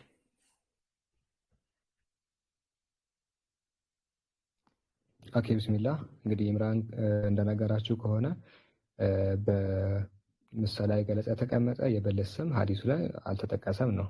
ሊትራሊ የወንድ ልጅ ብልት በስም ደረጃም እዛ ጋር አልተጠቀሰም የሚል ነገር ነውና ያን ካያችሁ እነዚህ ሰዎች ክርስቲያኖቹ የምር እንዲህ ያለ ነገር የማንሳት ሞራልስ አላቸው ወይ የሚል ነገር እንግዲህ እናያለን። እግዚአብሔር በምን አይነት ቋንቋ እንደሚናገር ደግሞ ላሳያችሁ። ዘዳግም 23 ላይ ምን ይላል መሰላችሁ? ኦኬ የተቀጠቀጠ ይላል። ኦብቪየስሊ እንደ እግዚአብሔር መናገር እንኳን አልፈለግም፣ ግን እንትኑ የተቀጠቀጠ የኢምራን የከፈተላችሁን ተመልከቱ። ኦኬ ቃሉን ልበለው አንዴ ሳለ ከይቅርታ ለሪከርደም እንዲቀመጥ ልበለው አንዴ። አይ ባንድ ሰው ለያይቺ ቁ ከዛ ላለ ከዛ ደግሞ መጨረሻ ው አለ አያይዙት። ኢምሩቶ ያን ያህል አስፈላጊ አይደለም ስለሚያነቡትን። እሺ አልኩል ግን መሰል የቃል አጠቃቀሞችን የሚጠቀመው እግዚአብሔር ነው እንጂ ነብዩ መሐመድ አይደለም። ኦኬ እግዚአብሔር መሰል የቃል አጠቃቀሞችን እንትኑ የተቀጠቀጠ ብልቱ የተቆረጠ አሁን ሐዲስ ላይ ኢቭን አይደለም ይሄ ቃል ይቅርና ይሄ ቃል እንኳን የለም ሐዲሱ ላይ። ይሄ ቃል ቢጠቀም እግዚአብሔር በጣም ጥሩ ነበር አይደለ? ብልት ቢባል ጀስት ፖላይት የሆነ ወይ ነው። ግን እግዚአብሔር ይሄንን ቃል ነው የሚጠቀመው። ይሄንን ቃል ይጠቀማል። ይሄ ምን ያህል ቃላትን እንኳን መምረጥ እንደማይችልና እንደው የመጣለትን ብቻ እንደሚናገር እናያለን። ይሄንን ካያችሁ በሌላ ቦታ ደግሞ እንደሚናገረው የሰዎች ብልት ይባል እንትኑ የአህያ ያክላል እያለ ያወራል። ለምሳሌ አሁን እዚህ ጋር ተመልከቱ። ብልቶቻቸው እንደ አህያ ነው፣ እግሮቻቸውም እንደ አለላይ ፈረስ ሆኖ በፍቶት በሚቃጠሉ ወንዶች ተማረከች ይላል ሕዝቅኤል ምዕራፍ 23 ላይ እግዚአብሔር አሁላና አሁሊ በተከተላቻቸው ሴቶች እኮ የነሱ ብልት ልክ እንደ አህያ ነው ይላል። እንግዲህ ልክ እንደ አህያ ትላልቅ ብልቶች እንዳላቸው ይናገራል። መጽሐፍ ቅዱስ ላይ ሰዎች የብልታቸው መጠን እንደ አህያ ነው ብሎ ይናገራልና ምንድን ነው አሁን እንደዚህ አምላክ ሊናገር ይገባዋል ወይ? መጽሐፍ ቅዱስ የህይወት መጽሐፍ የሚባለው መጽሐፍ ላይ የገሌ ብልት የአህያ ያክላል ማለቱ የምር ተገቢ ነው ወይ? ምንድን ነው ጥቅሙ? የአህያ አከለ፣ የፈረስ አከለ፣ ፖል አከለ፣ የስልክ እንጨት አከለ፣ ምንድን ነው እኛ የምንጠቀመው? ከዚህ ነው መጽሐፍ ቅዱስ ላይ የሚዘረዘረው ነውና የሰዎች የብልት መጠን በጣም ትልቅ ነው፣ አህያ ነው የሚያክለው እያለ እንግዲህ ይህን ነው አብዛኛውን ሰዓት የሚናገረው።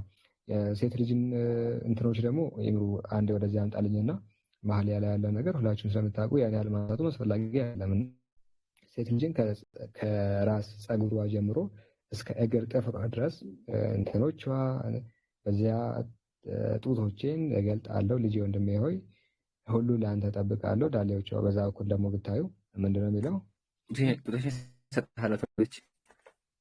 ጡቶችን እሰጥሃለሁ። ኦኬ የዳሌዎች ሸቃናት በእንጥረኛ እጅ እንደተሰሩ እንደ ዕንቁዎች ናቸው ይላል። ዳሌ ነው የሚያደንቀው። ነገራችን ላይ ዳሌ አድናቂ ይመስለኛል። አስፈላጊ አይደለም አሁን እንደዚህ መዘርዘሩ። ኦኬ የእግዚአብሔር ቃል ከሆነ እኛ ምንም አንጠቀምበትም። ዳሌዋ ትልቅ ሆነ ትልቅ አልሆነ ጡት አላት የላትም ይሄ ጠቃሚም አልነበረም። ግን በተለይ ቃል አጠቃቀም የሚጠቀም አምላክ ይዞ ነቢዩ ተሳደበ ብሎ መምጣቱ እጅግ በጣም የሚያሳፍር ነገር ነው። ኢምራን ቀጥል።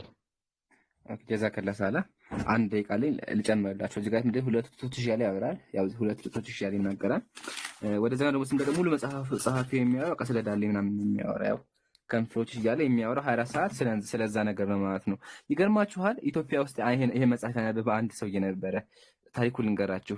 አንድ ክርስቲያን ሰው እያለና ይሄ መጽሐፍ አነበበ፣ መኃልየን አነበበና አዲስ መጽሐፍ ጻፈ። መኃልየ ኤዲት አደረገውና አዲስ መጽሐፍ ጻፈ። መኃልየ ዘካዛንቺስ የሚባል አዲስ መጽሐፍ አወጣና አሁን ሰውየው ላይ ትፈርዳላችሁ ሳለ ሰውየው ላይ ይፈርዳል። እሱ ሰውየው መጽሐፍ ቅዱስን አንብቦ ይሄ መጽሐፉ ላሳያችሁ መጀመሪያ። ይሄ መጽሐፍ ይታያል። መኃልየ ዘካዛንቺስ ይባላል። ጸሐፊው ያኛው መጽሐፍ አይቶ የጻፈው። ኦኬ ለቃሉ ይቅርታ፣ በጣም ይቅርታ፣ ግን ይሄ የሚያወራው ነገር ስለዚህ ነው የሚያወራው። በቃ ጸሐፊው ተድባበ ጥላሁን ይባላል። ኦኬ ስለዚህ መጽሐፍ ቅዱስ ራሱ እያፈራ ያለው ወደምደው ከታ እንደዚህ አይነት ነገር የሚያወጡ ልጆችን እያፈራ እንደሆነ እንመለከት። ጸሐፊው እንግዲህ ያው መጽሐፍ ቅዱስ ተቀድማታቸዋል ዳሌ የሚያወራው ማለት ነው። ልጨምርላችሁ ደግሞ አንድ ታሪክ እግዚአብሔር ስለምን እንደሚያወራ መጽሐፍ ምሳሌ ላይ መጽሐፍ ቅዱስ ተመልከት። ምንድነው የሚለው? እንደተወደደች በኋላ እንደተዋበች ሚዳቋ ጡቷ ሁልጊዜ ታርካ ይላል፣ በፍቅሯም ሁልጊዜ ጥገብ ይላል። ለምን እንደዚህ ነገር ለምንድን ነው የሚያወራው እግዚአብሔር? ምንድነው ጡቷ ሁልጊዜ ታርካ አለ እግዚአብሔር እንደዚህ ያለ የሚያወራው ለምንድን ነው ክርስቲያን ወገኖቻችን? ስለዚህ ፕሊዝ እስልምና ላይ ከመምጣታችሁ በፊት አጸያፊ ነገር የሚናገረውን አምላካችሁን ፕሊዝ ቼክ አድርጋችሁት ነው። ኦኬ ያው መጽሐፉን ለቃሉ ይቅርታ ያጀማ፣ ግን ቃል በቃል ይሄን ነገር ሲያወራ እያየን ያለው እግዚአብሔር እንደሆነ ልብ እንድትሉ ፈልጋለሁ ማለት ነው። አይ ቲንክ አልቋል። እስልምና ሲታችሁ ደህና መጽሐፍ የያዙ ይመስላችኋልና መጽሐፍ እኔ እኮ እነዚህ ሰዎች ማለት የሆነ ኤቲኤስ ቢተች እኮ ያን ያህል ችግር አልነበረውም። ግን ይሄ መጽሐፍ ይዞ ሰው እንዴት ነው የተጨው? በጣም ነው የሚገርመውና ወደ ቀጣዩ ጥያቄ መሄድ እንችላለን። ይምራን። ኦኬ ጀዛከላ። ቀጣይ ጥያቄ ደግሞ 106ኛ ጥያቄ ምንድን ነው? ነብዩ በኦሪት ያምኑ ነበረ። በኦሪት ወይም ደግሞ በተበረዘ ኦሪት ያምኑ ነበረ። አንድ ጊዜ እጃቸውን ኦሪት ላይ ያስቀመጡና በኦሪት አምኛለሁ፣ መጽሐፍ ቅዱስ አምኛለሁ ብለዋል። ስለዚህ ሙስሊሞች ነቢያችሁ ለምን አትከተሉም? ነቢያችን እኮ በኦሪት ያምኑ ነበረ፣ ስለዚህ ስሟቸው የሚመስል ሹብሃን የተነሳ በዚህ ዙሪያ መልስ አለ። ሳላ ምን ትላለህ? ኦኬ እሺ፣ ሐዲሱ እንግዲህ እዚህ ጋር ያለው ነው። ተመልከቱ።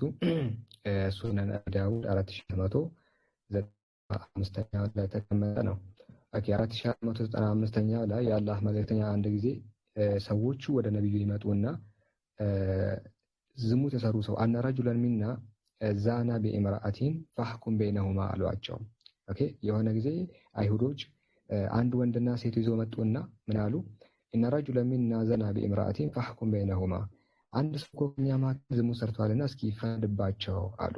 ፈወደኡ ሊረሱሊላህ ሰለላሁ ዐለይሂ ወሰለም ወሲደተን ፈጀለሰ ዐለይሃ ሱመ ቃል፣ ከዛ ለመልእክተኛው የሆነ ትራስ ነገር አመጡላቸውና መልእክተኛው ላይ ተቀመጡ። ፈጀለሰ ዐለይሃ እቱኒ ቢተውራት፣ ተውራትን አምጡልኝ አሉ። ከዛ ተውራት መጣና ተውራትን በጨርቁ ላይ አስቀመጡ። ከዛ የአላህ መልእክተኛ እንዲህ አሉ፣ ቃለ አመንቱ ቢኪ ቢመን አንዘለኪ አሉ፣ በአንቺና አንቺን ባወራው አምላክ እኮ አምኛለሁ አሉ። የአላህ መልእክተኛ በተውራት አምኛለሁ ብሎ ከተናገሩ እናንተ የማታምኑበት ምክንያታችሁ ምንድን ነው? ይሄ እዚህ ጋር እኮ ነብዩ መሐመድ ያለው ነው እያለ ያለው የሚል ነገር እንግዲህ ያነሳሉ። የኛ ጭሩ ምላሽ ሐዲሱ እንደ ሐዲስ አውቴንቲክ ነው ወይ የሚል ነገር እናነሳለን። እንግዲህ አንድ ሀዲስ ትክክል ነው ትክክል አይደለም የሚባለው ነገር የሚታወቀው በዚህ ነው። ዲስ ቼን ኦፍ ናሬሽን ይባላል። መርኩላችሁ ከላይ በኩል ወይ ደግሞ በትክክል ላስመርላችሁ እና ይሄኛው ቼን ኦፍ ናሬሽን ይባላል። ኦኬ ይሄኛው አሁን እዚህ ውስጥ ያለው ቼን ኦፍ ናሬሽን ይባላል። ምን ይላል መሰላችሁ? ሐደሰና አህመድ ኢብኑ ሰዒድ አለ። ኢብኑ ሰዒድ አልሐምዳኒ ኢብኑ ሰዒድ አልሐምዳኒ ናሬት እንዳደረገው አለ። ኢብኑ ሰዒድ አልሐምዳኒ ይለዋል። ይህ ግለሰብ ማን ነው? አሁን ሀዲስን እንደው የምንቀበለው አይነት ሰው ነው የሚለውን እስኪ ለሊቃውንቶች እንተውና ሊቃውንቶች ምን ብሎ እንደሚናገሩ እንመልከት። ሚዛን ኢዕቲዳል ታላቁ ሊቅ ሂስቶሪያን የሆነው ኢማም ኢብኑ ሙሐመድ አዛሀቢዩ በዚህ ኪታባቸው ላይ ሚዛን ኢዕቲዳል በተሰኘው ይህ መጽሐፍ ላይ ምን የሚል ነገር ያስቀምጣሉ? ቀጥታ ያን ግለሰብ ያመጡታል። እሱ ማን ነው? አልሐምዳኒ የሚባለውን ያመጡትና ምን ይላሉ መሰላችሁ? ቃለ አህመድ እሱን በተመለከተ ለሚያም بالفيد حافظ አይደለም እንግዲህ የሐዲስ ሰው አይደለም ነው። ወካነ ያህያ አልቀጣን ላ يحدث عنه በዛ ጊዜ የነበረው ያህያ እንኳን ከሱ ሐዲስን አያስድም። ለም የኩን ሙህከም الحديث ሐዲስን እንግዲህ ሙህከም አይደለም ወይ ደግሞ የሐዲስ ሊቅ አይደለም ነው። ወቃለ ኢብኑ ሙዒን ደግሞ ለይሰ ቢዛክ አልቀዊይ ስትሮንግ አይደለም አለው። ወቃለ ነሳኢ ደግሞ እንዲህ አለ። እንግዲህ ነሳኢ የዛሬ ሺህ ምናምን ዓመት የነበሩ ናቸው። በነገራችን ላይ ሁሉም ሊቃውንቶች ኦኬ ከሺህ ዓመታት በፊት የነበሩ ናቸው። ዛሬ የመጣ አቋም ሳይሆን ከሺህ ዓመታት በፊት የነበረ ጽሑፍ ነው የምናነበው። ወቃለ ነሳኢ አለ ዳይፍ ነው አለ። እሱ ተቀባይነት የለውም ወይ ደግሞ ዊክ ነው አለው ይላል። ወቃለ ሙራ ደግሞ ለይሰ ቢቀዊይ ኢዝ ኖት ስትሮንግ አለው። እንግዲህ ጠንካራ የሚባል የሐዲስ ተራኪ አይደለም ብሎ እንዳስቀመጠ እንግዲህ እናያለን ነው። ሱነን አቢ ዳውድ እዛው መጽሐፍ ላይ ሱነን አቢ ዳውድ እንግዲህ የሐዲስ ሊቅ በዘገባው ሐዲስ ላይ ገጽ 98ኛ ላይ ገጽ 498 ላይ ይህንን እናገኛለን። ሐዲሱ ይቀመጣል። ሐዲሱ ከተቀመጠ በኋላ ዳይፉን ቢሃዚህ ሲያቃ በዚህ ኮንቴክስት መሰረት ሐዲሱ ዳይፍ ነው የሚል ነገር እዛ ያስቀምጣለሁ። ስለዚህ በኮንቴክስት መሰረት ሐዲሱ ዳይፍ መሆኑን በግልጽ ተጽፎ እናገኛለን ነው። ሌላኛው ደግሞ ሐዲሱ ሻዝ ነው። ምክንያት ምንድን ነው?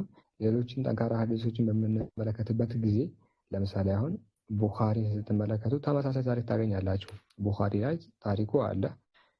ማተጅዱነ ፊ ተውራት ፊ ሻኒ ረጅምን በተመለከተ በተውራት ውስጥ ምን ተጽፎ አይሁዶቹ ደግሞ ተውራት ያመጡና ተከፈቱ ይላል። አመንቱ ቢኪ ወቢማ አንዘለከ የሚለው እዚህ ሐዲስ ውስጥ የለም። ቡኻሪ በእስልምና ታሪክ በጣም ታላቁ ተአማኒ የሚባለው መጽሐፍ ሆኖ እሱ ያልያዘው ታሪክን ሌላ ከኋላ የመጣ ጽሑፍ ቢይዘው ተቀባይነት በፍጹም ሊያገኝ አይችልም ነው።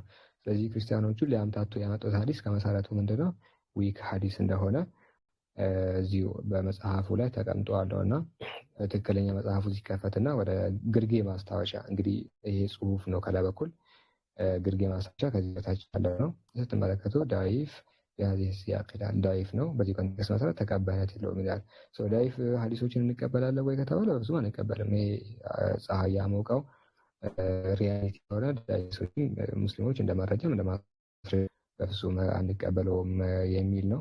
እንግዲህ ይመስላል ሰከንድ አለኝ እንድጠቀማት እሷን ነገር እሺ ሰከንዷ ልጠቀማትና በቃ ቀጥል። ኦኬ የዛከላ ሰዓት ገልጸዋል። ሙስሊሞች ضعيف ሐዲስ እንደ ማስረጃ እንጠቀማ እንደ ከተባለ ደግሞ ይሄ መጽሐፍ ተመልከቱ። ሙስጠላህ አልሐዲስ ስለ ሐዲስ የሚያወራ መጽሐፍ ነው። ተመልከቱ እንደዚህ ይላል።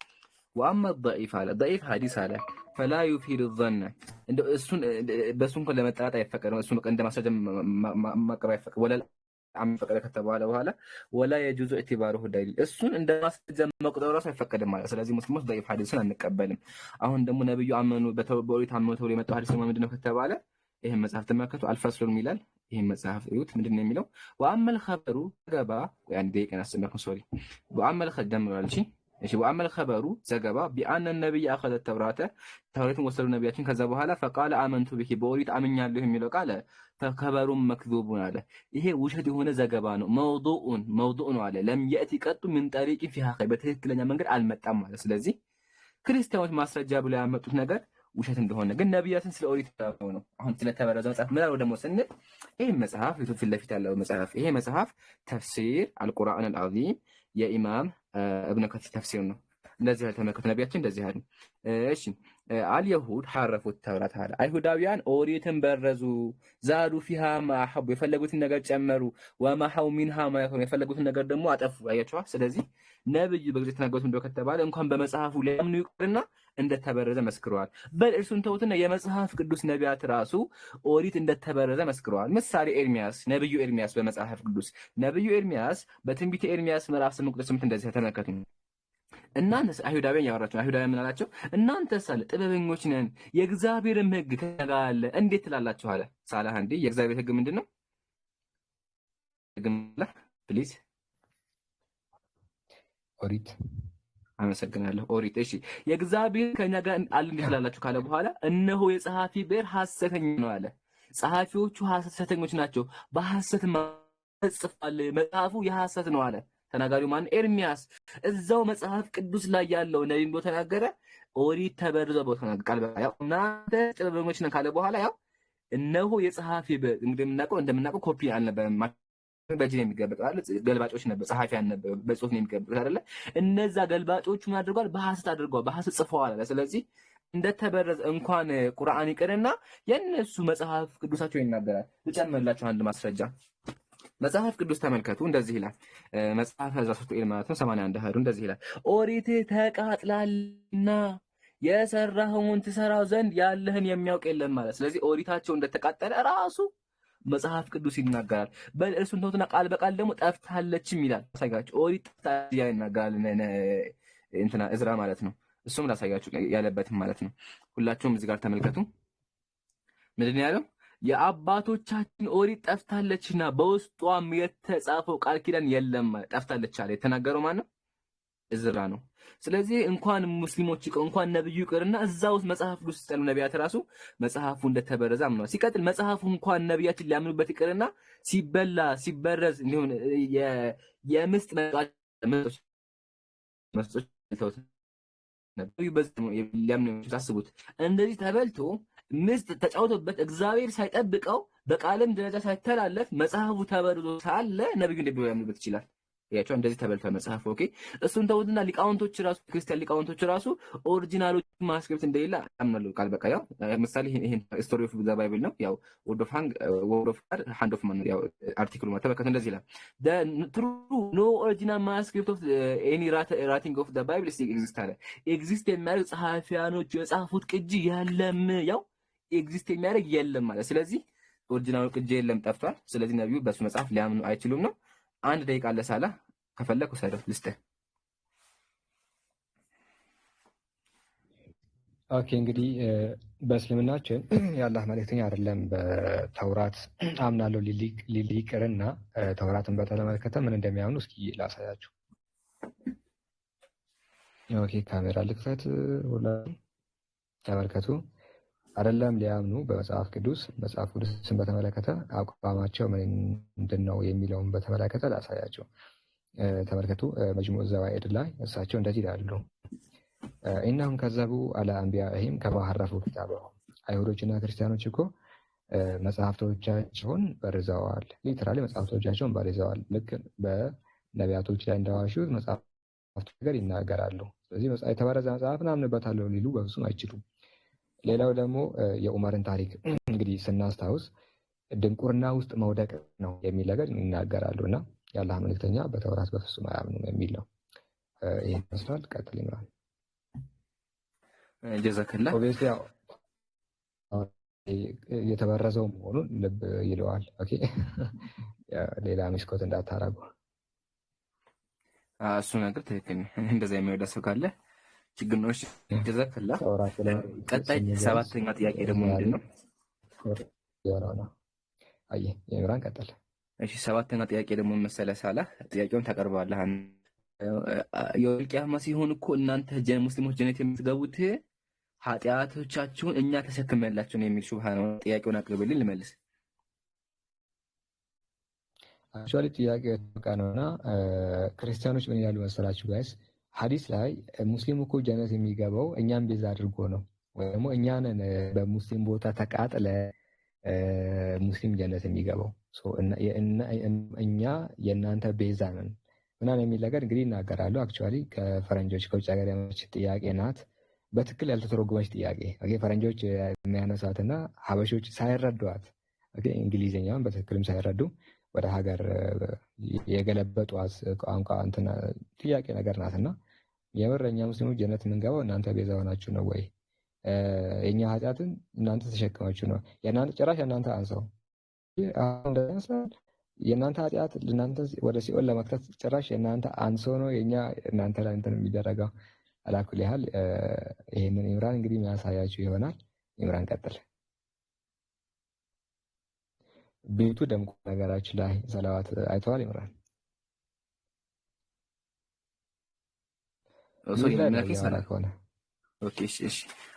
ቤቱ በሰላም ደምቋል። ማሻአላ ሁላችሁም ሰላዋት ታደርጉ። እሺ አልሐምዱሊላህ ወከፋ። ቀጣይ ጥያቄው ሳላ አቅርቦላችሁ ቀጥታ ወደ መልሱ እንገባለን። መጀመሪያ በእስልምና አንድ ሰው ተሸከም በማያሻማ ቃል ሐይ አምላክ ለዚህ ሱረቱል ፋቲር 18 ወላ ተዚሩ ዋዝረቱ ወዝረ ኡኽራ አለ። ኃጢአትን ተሸካሚ ነፍስ የሌላዋን ሸክም አትሸከም ማለት አንድ ሰው የሌላን ኃጢአት አሸከም ስላለ ሐሳቡ በዚህ ይዘጋ ማለት ነው። አሁን ይሄን ካየን ክርስቲያኖች ያመጡት ሐዲስ ደግሞ ከፍተን እንመልከተው። ሐዲሱ ይሄ ነው። صحيح مسلم ያለ ሐዲስ ነው። صحيح ሙስሊም እንደዚህ ይላል ፈየግፊሩሃ አላህ ሙስሊሞችን ኃጢአት ይምርና ይላል ወየضዑሃ አለል የሁዲ ወነሳራ በአይሁዳውያንና በክርስቲያን ይጭነዋል የሚል ቃል አለ። ይሄን ቃል ያሰመርኩበት ቃል ማለት ነው። ኦኬ ይሄ ቃል ነው ትክክለኛ ቃል ነው እንዴ ብለን እንጠይቃለን። ይሄ ቃል እዚህ ጋር ያለው ቃል ተመከዙ ቃል እንደዚህ ሲባል እኔ እንደማስበው ከሆነ ቃለ አቡ ረውህ እንዳለው ከሆነ ለአድር የሚመን ይሸኳል። እዚህ ሐዲስ ላይ የገባው ሸክ ከማን እንደሆነ አላውቅም። ስለዚህ እቺ ጭማሪ ችግር እንዳለ እንገነዘባለን። ሐዲሱ ባይዙ ከላይም አለ። ከላይ ይሄ ቃል የለም። ይሄ ቃል በየክፍሉሃ አላህ ሐታ ሸከም የሚለው ቃል ይሄ በተሰማ ኦኬ ጭማሪው ቃል ትክክለኛ ነው። ሐዲሱ ትክክለኛ ነው። ሐዲሱ ላይ ያለው መጨረሻ ላይ ያለው ጭማሪ ቃል እሱ ضعيف ነው። ኦኬ ላሳያችሁ። ضعيف እንደሆነ ደግሞ እንደዚህ ይላል። ضعيف ማለት ነው። እሺ ይሄ መጽሐፍ ተመልከቱ። አልበዕስ ወንሹር የኢማም አልበይሐቂ መጽሐፍ ነው። የታላቁ ኢማም ማለት ነው። እንደዚህ ይላል ወቀድ አለለሁ البخاري የሐዲስ ዋና ዘጋቢ የሆነ ቡኻሪ ይሄ ሐዲስ ችግር ጭማሪው ማለት ችግር እንዳለበት ተናገረ ካለ በኋላ እሺ في حديث بوردة باختلاف الرواية عليه في اسناده የሐዲሱ ዘጋቢዎች ስለተለያዩ ችግር እንዳለበት ተናገረ ثم قال እንደዚህ ሐዲሱ ሸፋዓ ስለ ሸፋዓ ሐዲስ ትክክል ነው፣ ጭማሪው ትክክል አይደለም ማለት አያችሁ አይደለም እንደሚል ይሄ አይደለም። ቀጥሎም እንደሚል ተመከው እዚህ ጋር እሺ ሸከራው فيه لا اراه محفوظا የሐዲሱ ዘጋቢ ተጠራጠረበት ካለ በኋላ ሐዲሱ ትክክል አይደለም ማለት ወልካፊሩ አንድ ካፊር لا يعاقب بذنب غيره በሌላ ሰው ኃጢአት አይቀጣም ማለት አላህ አምላክ እንደዚህ አለ ولا تزر وازرة وزر أخرى አንድ ሰው በሌላ ሰው ኃጢአት አጠየን ካለ በኋላ وان لفظ الحديث فيما رواه ابو برده ካለ በኋላ ወገሂ ሙጅሃቱን ማዘከራ ችግር እንዳለበት ካለ ጠቅሰናል ወይ ነገር። ስለዚህ ክርስቲያኖች ያመጡት ዘገባ ትክክል ነው፣ ጭማሪው ትክክል ነው።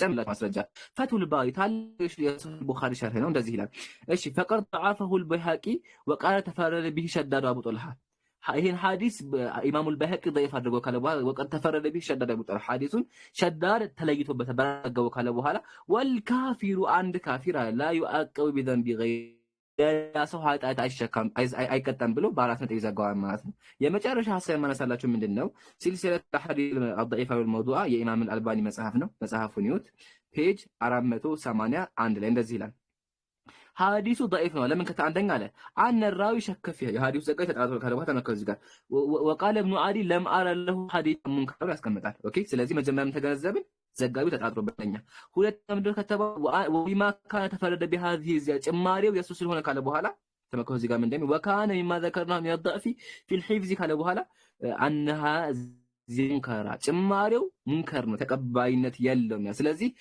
ሙስሊሞች የሙስሊሞች ኃጢአት ጣዖት አምላኪ ወይም ደግሞ ካፊሮች ይሸከማሉ የሚለው ዘገባ ضعيف እንደሆነ እናያለን። ሶስተኛ ደግሞ ተመከቱ ምን እንደሚል አና هذه زياده ጭማሪው ሙኻሊፈቱ للقرآن ቁርአን ጋር ይቀና። ስለዚህ ከቁርአን ጋር ከተገናኘ ضعيف የሚሆን ቀጥታ። ስለዚህ ክርስቲያኖች ማስረጃ ብለው ጭማሪው ቃል ضعيف እንደሆነ እንገነዘባለን ማለት ነው። ግን እዚህ ጋር በደንብ አዳምጡ አደራ የሚላችሁ ቃል ጭማሪው ቃል ነው የተባለ ያለው እንጂ ሙሉ ሐዲስ አይደለም። ለዛ ነው ኢማም ሐዲስ ዘጋቢ ብላስከው እዚህ ጋር ያው ለአድሪ የሚመንሽ ካለ ጥርጣሬው ሐዲስ ላይ የገባው ጭማሪው ከማን እንደሆነ አላውቅም ማለት ክርስቲያኖች ማስረጃ ብለው ያመጡት ነገር ውድቅ ይሆናል ማለት ነው። ሙስሊሞች አንድ ካፊር በሌላ ኃጢአት ስለማይጠየቅ ማለት ነው። ይሄን ካየን ደግሞ አንድ ማብራሪያ ልጨምርላችሁ። እንደ ሰሂህ ነው እንኳን በሰሂህ ነው ቢበል ተመከቱ። ሰሂህ ነው እንኳን ብንወስደው እዚህ ጋር እንደዚህ ፈማዕናሁ ትርጉሙ አነ አላህ ተዓላ የግፊሩ ዙኑበ ሊልሙስሊሚን አላህ ሙስሊሞችን ይምራቸዋል በኋላ ወይስቂጡሃ አንሁም አላህ ከነሱ ኃጢአት ውድቅ ካደረገ በኋላ ወየድዑ ዐለል የሁዲ ወነሳራ ቢሚስሊሃ ቢኩፍሪሂም በአይሁዳውያን ደግሞ ኃጢአት ይጨምርባቸዋል። ለምን ቢኩፍሪሂም በመካዳቸው አለ። አይሁዳውያን ስለካዱ አላህ ይጨምርባቸው በመካዳቸው ወዙኑቢሂም በኃጢአታቸው ይጨምርባቸዋል። ፈዩድኺሉን ናረ ቢአዕማሊሂም በስራቸው ገሃነም ይገባሉ አለ። ጋቸው አይደል ላ ቢዘንቢል ሙስሊም በሙስሊሞች ሳይሆን በራሳቸው ኃጢአት ፍጡርን በማመለካቸው ሶስት አምላክ በማመለካቸው ገሃነም ይገባሉ እንጂ በሙስሊሞች ኃጢአት አይደለም ነው። አንድ ሳይል ጨመርና ሰዓቴም ስላለቀ ቆመ። በጣም ይቅርታ። በእስልምና አንድ አስተምሮ አለ። አንድ ሙስሊም ሁለት ቦታ አለው። ሲፈጠር ሁለት ቦታ አለው። የገነት ቦታ የገሃነም ቦታ አለው። የገነት ቦታ የገሃነም ቦታ አለው። ኦኬ አንድ ሙስሊም አንድ ግለሰብ በአላህ ነው ገሃነም ቦታ ባዶ ሆኗል። ስለዚህ የገሃነም ቦታ ጣዖት የዚህ ቦታ ከተባለ ጣዖት አምላክ ይወስደዋል። ሙስሊሙ ደግሞ በአላህ ሰላም ጀነት ገባ ማለት ከእሳት ተጠበቀ ማለት ነው። እንዲሁም ደግሞ አንድ ግለሰብ ኃጢአት ሰርቶ እሳት የሚገባ ከሆነ የጀነት ቦታ ባዶ የጀነት ቦታ ይሆናል አይደል? ይሄን ባዶ የሆነው የጀነት አምላክ ለሙስሊሞች ይሰጣቸዋል። አላህ በማመናቸውና አላህን በመፍራታቸው የተሳለ ምን ያደርጋል? ያንን ቦታ ይሰጣቸዋል ማለት ነው። ኦኬ ስለዚህ ሐዲሱ የሚያወራው ስለዚህ ነው እንጂ ኃጢአት ይሸከማል የሚል ሐሳብ በተአምር የለውም ነው። ወንድም ሳላ ቀጥል።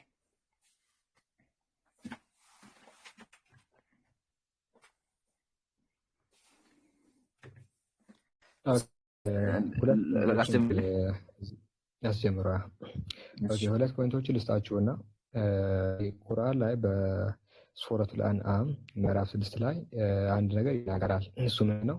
ነፍስ ሁሉ በራሷ ላይ እንጂ ክፋትን አትሰራም አለ። ነፍስ ሁሉ በራሷ ላይ እንጂ ክፋትን አትሰራም። ወንጀለኛ ነፍስ ሁሉ የሌላይቱን ነፍስ ኃጢአት አትሸከምም አለ። ወንጀለኛ የሌላኛውን ኃጢአት አይሸከምም።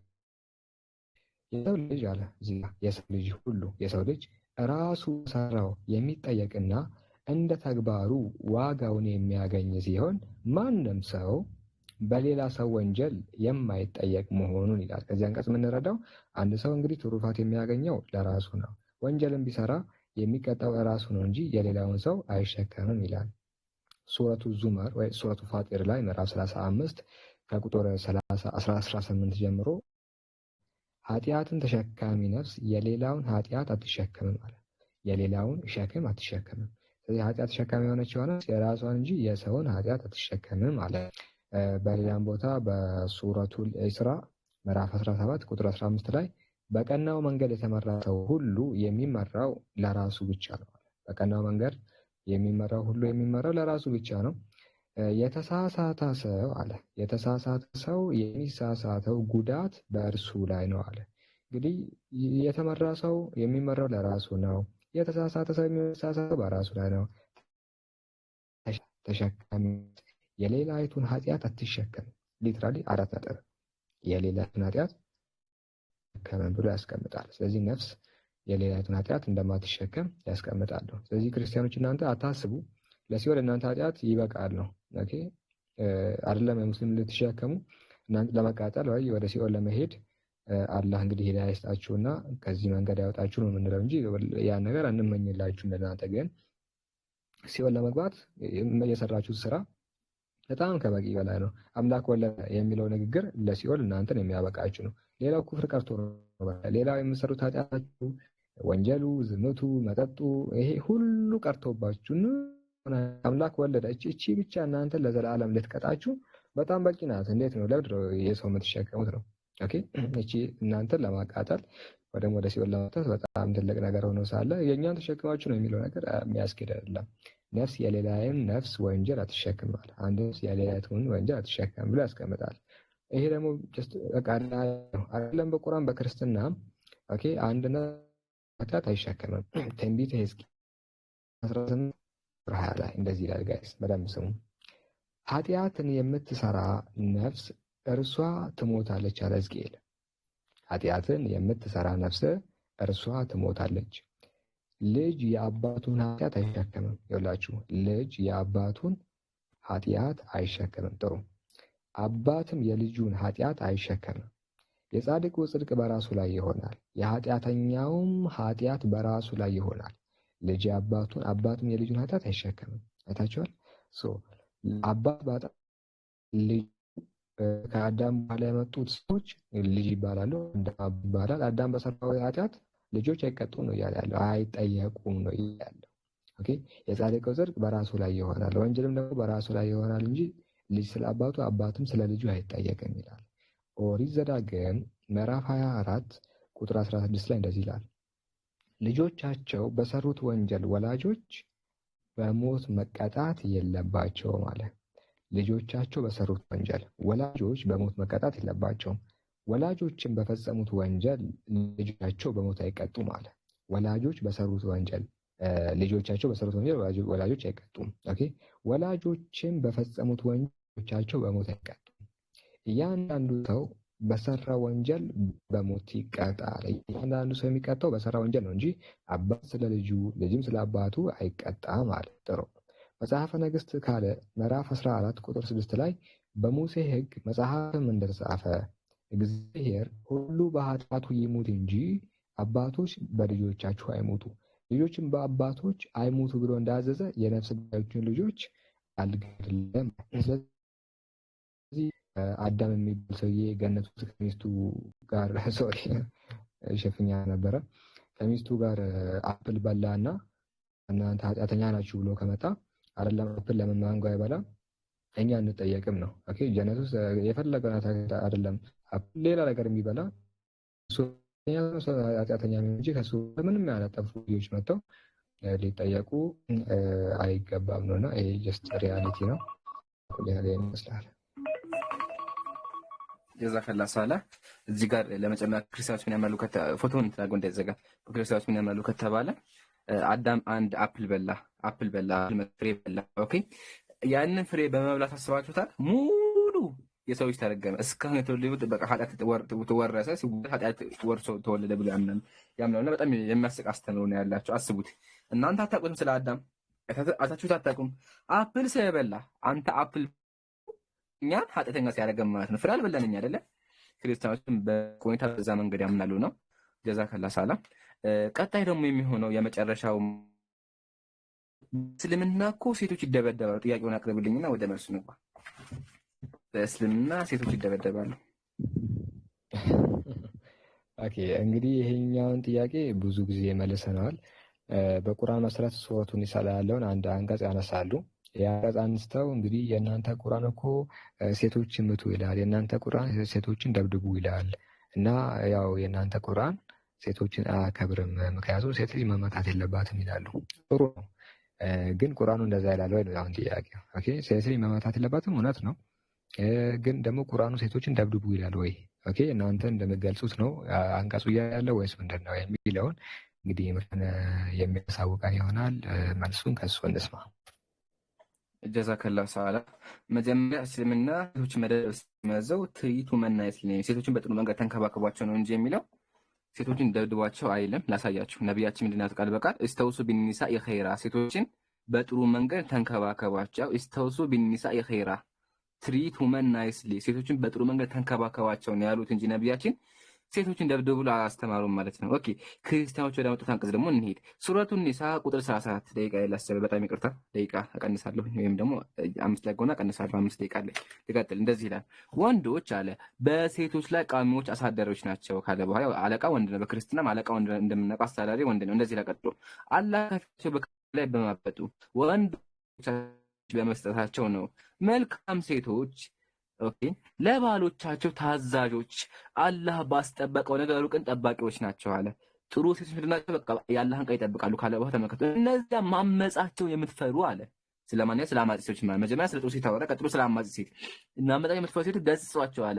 በመኝታም ተለዩዋቸው፣ ሳካሳ ተረጉምቷቸው ይላል። ይሄ አንቀጽ ስለማን የሚያወራው ከተባለ ስለ አማጺያን ነው የሚያወራው። አስተዳደር አለ። ምሳሌ የሀገር መሪ ንጉስ ነው አይደለ? ወይም ደግሞ ኸሊፋ ነው የሀገር መሪ። የከተማ መሪ ደግሞ ኢማም ይባል እንደምናውቅ። እንዲህ ቤት ውስጥ ደግሞ አስተዳዳሪ ማን ነው ከተባለ የቤት አስተዳዳሪ ወንድ ነው፣ ወይም ደግሞ ባል ነው አስተዳዳሪ። ባሉ እያስተዳደረ ሴትየቱ ኃጢአት የምትሰራ ከሆነ የምታመጽ ከሆነ መጀመሪያ ይመካታል። ተመልከቱ። ይመክራታል፣ ዘሎ አይፈታትም። በክርስትና እኮ ይፈታታል፣ በእስልምና ግን አይፈታትም። ተመልከቱ። ተፍሲር አልከቢር እንደዚህ ይላል። ፈአመል ኢዘቱ ምክሩ ፈቁላ እንደዚህ ይላታል። ኢተቂላ አላህ ይላል። ፈርጂኢሊ ተመለሽ ይላታል። መጀመሪያ አያችሁ፣ መጀመሪያ ተመለሽ አላህን ይላታል። ይሄን ነገር የማሰማ ከሆነ ምን ያደርጋታል? በመኝታ ይለያታል። በመኝታ ተለይቷትም በኃጢአቱ ላይ የሚቀጥል ከሆነ በአመጽ ላይ የሚቀጥል ከሆነ ያለከተባስ ካሳያደግ እየሰራች ያለችው ነገር ኃጢአት ነው እንዲገባት በሲዋክ ወይም በጨርቅ ይመታታል። ቁጣውን ለመግለጽና ኃጢአት ላይ እንደሆነች እንዲገባት ማለት ነው። እዚህ ጋር ደብድባቸው የሚል ሐሳብ አይደለም። ማለት መጀመሪያ ስለ አመጽ ሴት ነው። የምታምጽ ከሆነ ህግ ያስፈልጋል። እንደምናውቀው ምሳሌ ተሰራ ይገረፋ አይደለ? ከሰከረም ይገረፋ፣ ከጠጣ ማለት ማስካሪ መጠጥ። እንዲሁም ደግሞ አንድ ሴት የምታምጽ ከሆነ አስተዳዳሪዋ ባሏ ስለሆነ ምን ያደርጋታል? ይመክራታል። ተማሰማ ከሆነ ምን ያደርጋል? በመኝታ ላይ ሶስተኛ ደግሞ ሳካስ ያደርግ ይመታታል ማለት። ይሄ ግማ ሴቶችን ደብድቡ የሚል ትርጓሜ በተአምር የለውም ማለት ነው። ኦኬ አይ እንደዛ ለስትና ለህፃን ደብድቡ የሚታሰባል እንዴ? የለም አይደለ? የለም ትላላችሁ። ግን ወደ መጽሐፍ ቅዱስ ስንመጣ መጽሐፈ ምሳሌ ምዕራፍ ህፃንን ከመቅጣት ቸላት በለ በበትር ብትመታው አይሞትም እናለ። ህፃናትን ደብድባችሁ ግረፋቸው አለ። ይሄ ማለት ህፃናትን ደብድቡ ያዘል ማለት ነው እንዴ? አንድ ህፃን መጥቶ ምሳሌ ቲክቶክ ላይቭ ከፍቶ ፕሮግራም አዘጋጅቶ ገብቶ መጽሐፍ ቅዱስ እኛን ደብድቡ ብሎ ቢከፍት ምን ትላላችሁ? ከፍቶ እኛን ህፃናትን ተበደለ ህፃናት ተበደለ መጽሐፍ ቅዱስ በድሎናል ብሎ ቢያወራ ለምን? መጽሐፍ ቅዱስ ምንድነው ህፃናትን ከመቅጣት ቸላት ደብድባቸው ይላል። ስለዚህ ህፃን ልጅ ከፍቶ እንደዚህ ሊል አይችልም። በጣም ለአባቱ ያሳደገ አባቱ ይመክረዋል አይደለ? አባቱ መክሮት የማይሰማ ከሆነ ይገርፈዋል። ይሄ ወንድ ስንመጣ አንድ ወንድ ሚስቱ ጋር ሚስቱን ያሳደደ የኖረ ሳለ ሚስት ኃጢአት የምትሰራ ከሆነ መጀመሪያ ይመክራል። ምክሩ የማሰማ ከሆነ ደግሞ ቁጣውን ለመግለጽ ቅድም እንዳልኳችሁ በጨርቅ ወይም በሲዋክ መታተማ። ተመልከቱ። ተፍሲር አጣበሪ እንደዚህ ይላል።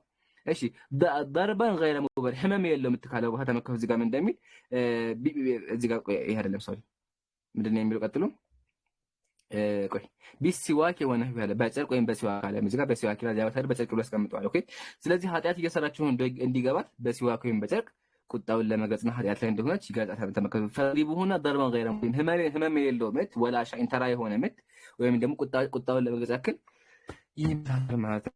ይሄ ማንንም የምትተከተለው ደግሞ ሴት ነው እንጂ ሁሉ ሴት አለ። ግን ኃጢአት ላይ ያለች ሴት ከሆነ ስፔሲፊክ ተደጋቸው ኃጢአት ላይ ከሆነ ያለችው ቁጣውን ለመግለጽ ይምታል ማለት ነው። ወንድም ሳላ ቀጥል ደባ ያለ ክርስቲና እንደው ሳላ ደግሞ ያሳየናል። ሴቶችን ደብድቡ ብሎ የሚያዘው ክርስትና እንደሆነ እስቲ ላሳየን። ቀጥል። ኦኬ እንግዲህ አሁን ኢምራን ያሳየን ነገር ምንድነው?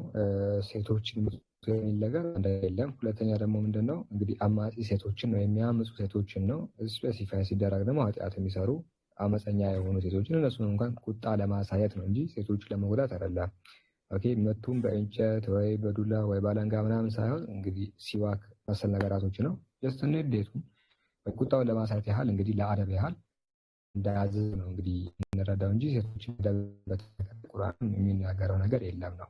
ኦኬ ባይሆን ግን ሴት ልጅ ስታመጽ መጽሐፍ ቅዱሱ ምንድነው የሚያዘው የሚል ነገር ማየቱ ጥሩ ነው። ኦኬ በተቃራኒ ሴት ልጅ ስታመጽ አመጽ ወይ ኃጢአትን መጽሐፍ ቅዱስ ሳሟቸው ነው የሚለው እንደሚል እንመልከት። ኦኬ በኦሪት ዘዳግም ምዕራፍ 25 ላይ እንዲህ ይላል፣ ሁለት ሰዎች እርስ በርሳቸው ቢጣሉ የአንደኛዋ ሚስት ባሏን ከሚመታው ሰው እጅ ታድነው ዘንድ ብትቀርብ እጇንም ዘርግታ ብልቱን ብትይዝ እጇን ቁረጥ ይላል። አታቸው ሁለት ሰዎች እርስ በርሳቸው ቢጣሉ አንደኛዋ ባሏኛውን ሰው ብልት ብትይዝ ይሄ ኃጢአት ነው አይደል?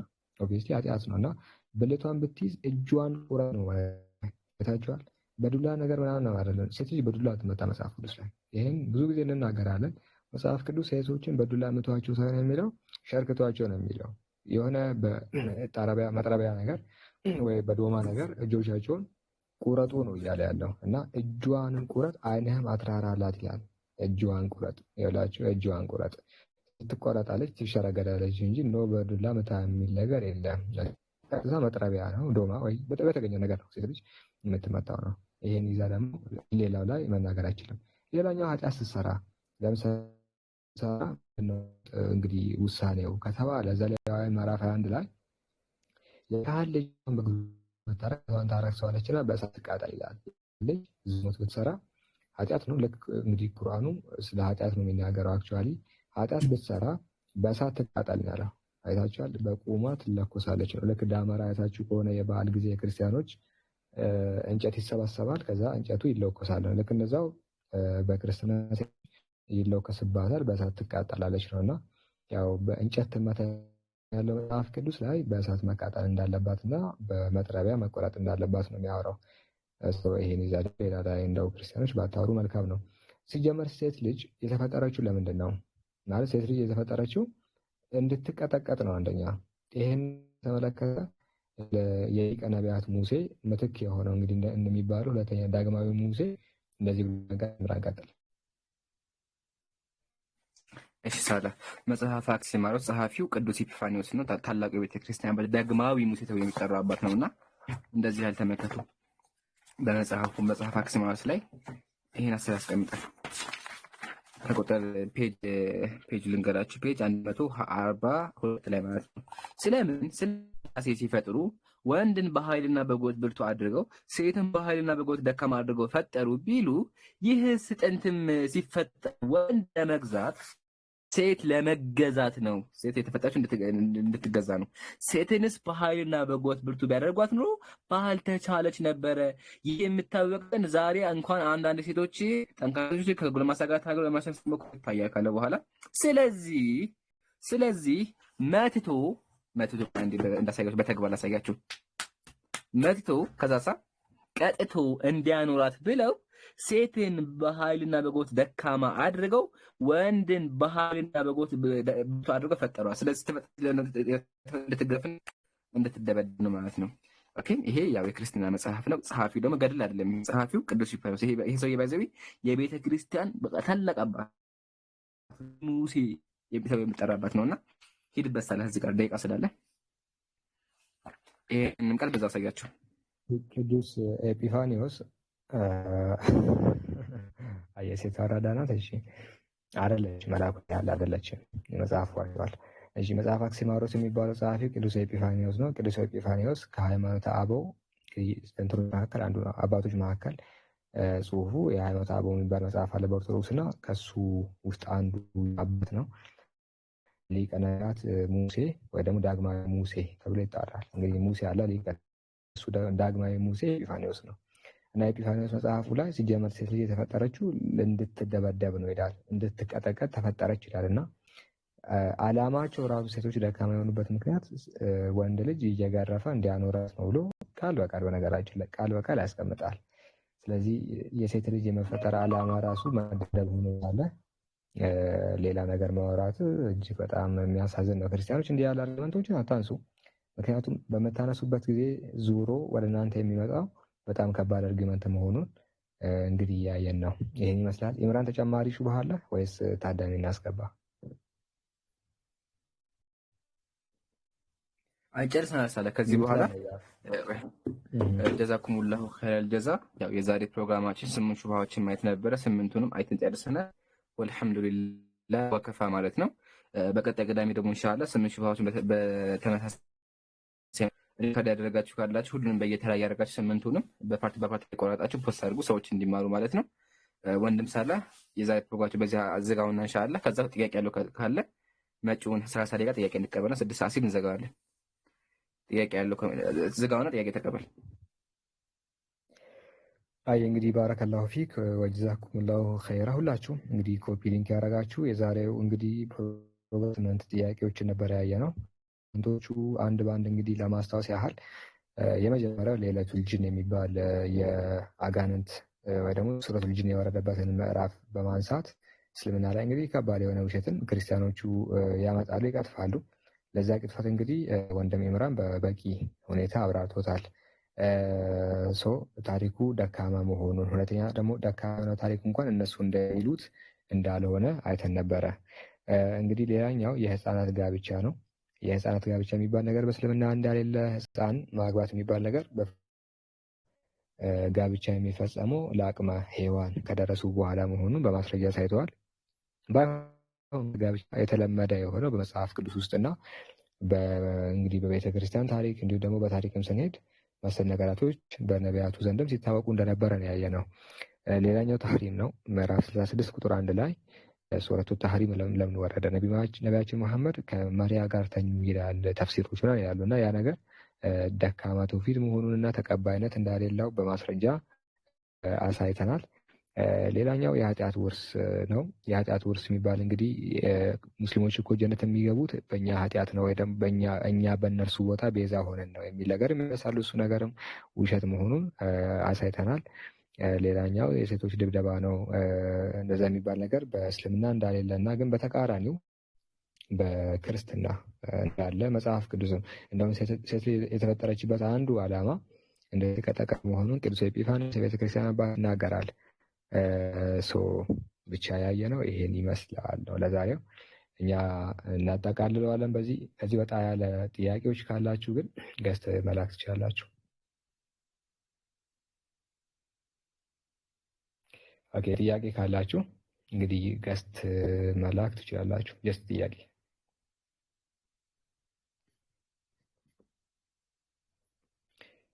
ኦኬ፣ ገስት ላይ እንግዲህ ልካችኋል። የማስገባችሁ ጥያቄ ያለውን ሰው ብቻ ነው።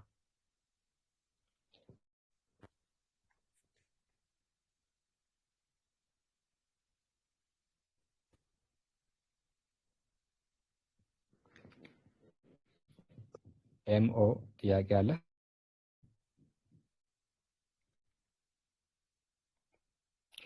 ኤምኦ ጥያቄ አለ? የለህም? እሺ፣ ታች ትሆናለህ። ከዲር ሰላም አለይኩም ወራህመቱላሂ ወበረካቱ። ወአለይኩም ሰላም ወራህመቱላሂ ወበረካቱ። ሳላህ እንዴት ናችሁ? አልሐምዱሊላህ። እንዴት ነህ? አልሐምዱሊላህ። አንድ ነገር ለማስታወስ ፈልጌ ነበር። ጥያቄ ነው? ጥያቄ ከሆነ ጠይቅ። ጥያቄ የለኝም። አየህ፣ በቃ እሺ። ሀሳብ ምናምን ካለ ሌላ ጊዜ ኢንሻአላህ ልትነግረን ትችላለህ። እሺ፣ ጥያቄ ስለሆነ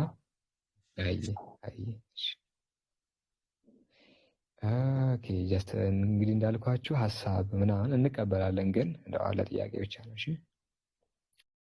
ነው፣ ግን ለጊዜው ጥያቄ ብናስቀድም ጥሩ ነው።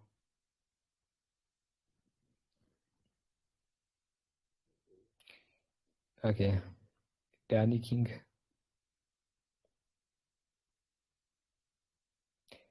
ዳንኤል ጥያቄ አለ? ዳንኤል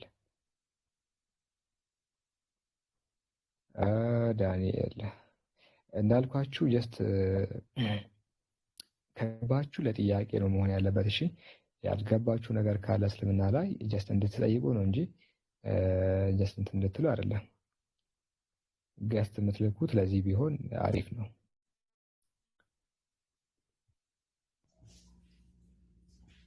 ኦኬ፣ ኤምኦ ቀጥል። ስጠራ ነበር እኮ ቀደም እኮ ልጠይቅ ስላሰጣች እንትን ነው። አየህ፣ ጠይቅ።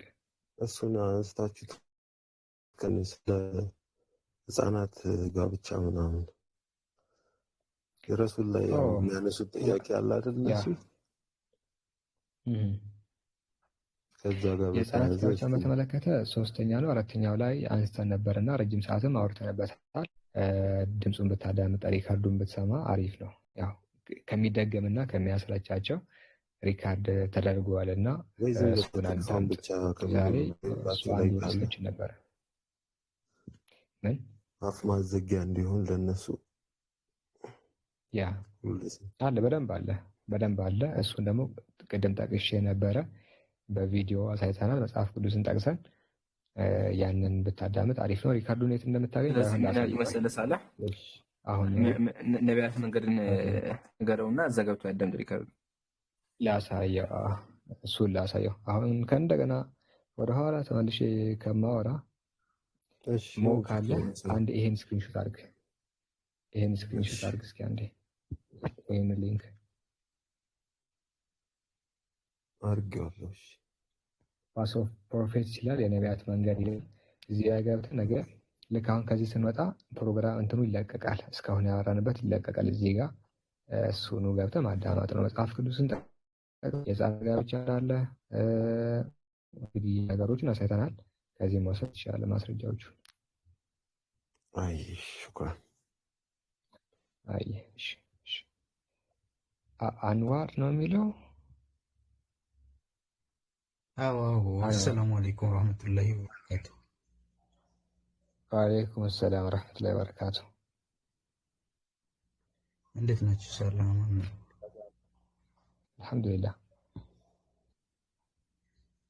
ኦኬ፣ በርዕሱ ዙሪያ ነው ወይስ ከርዕሱም ውጭ መጠየቅ ይቻላል? ኦኬ፣ ፈተዋ ካልሆነ ችግር የለውም። ንጽጽር ላይ ጥያቄ መጠየቅ ትችላለህ። ኦኬ፣ የሆነ ጥያቄ ተጠይቄ መልስ መስጠት ፈልጌ ነበረና ቁርአን ከመውረዱ በፊት የነበሩ ሙስሊሞች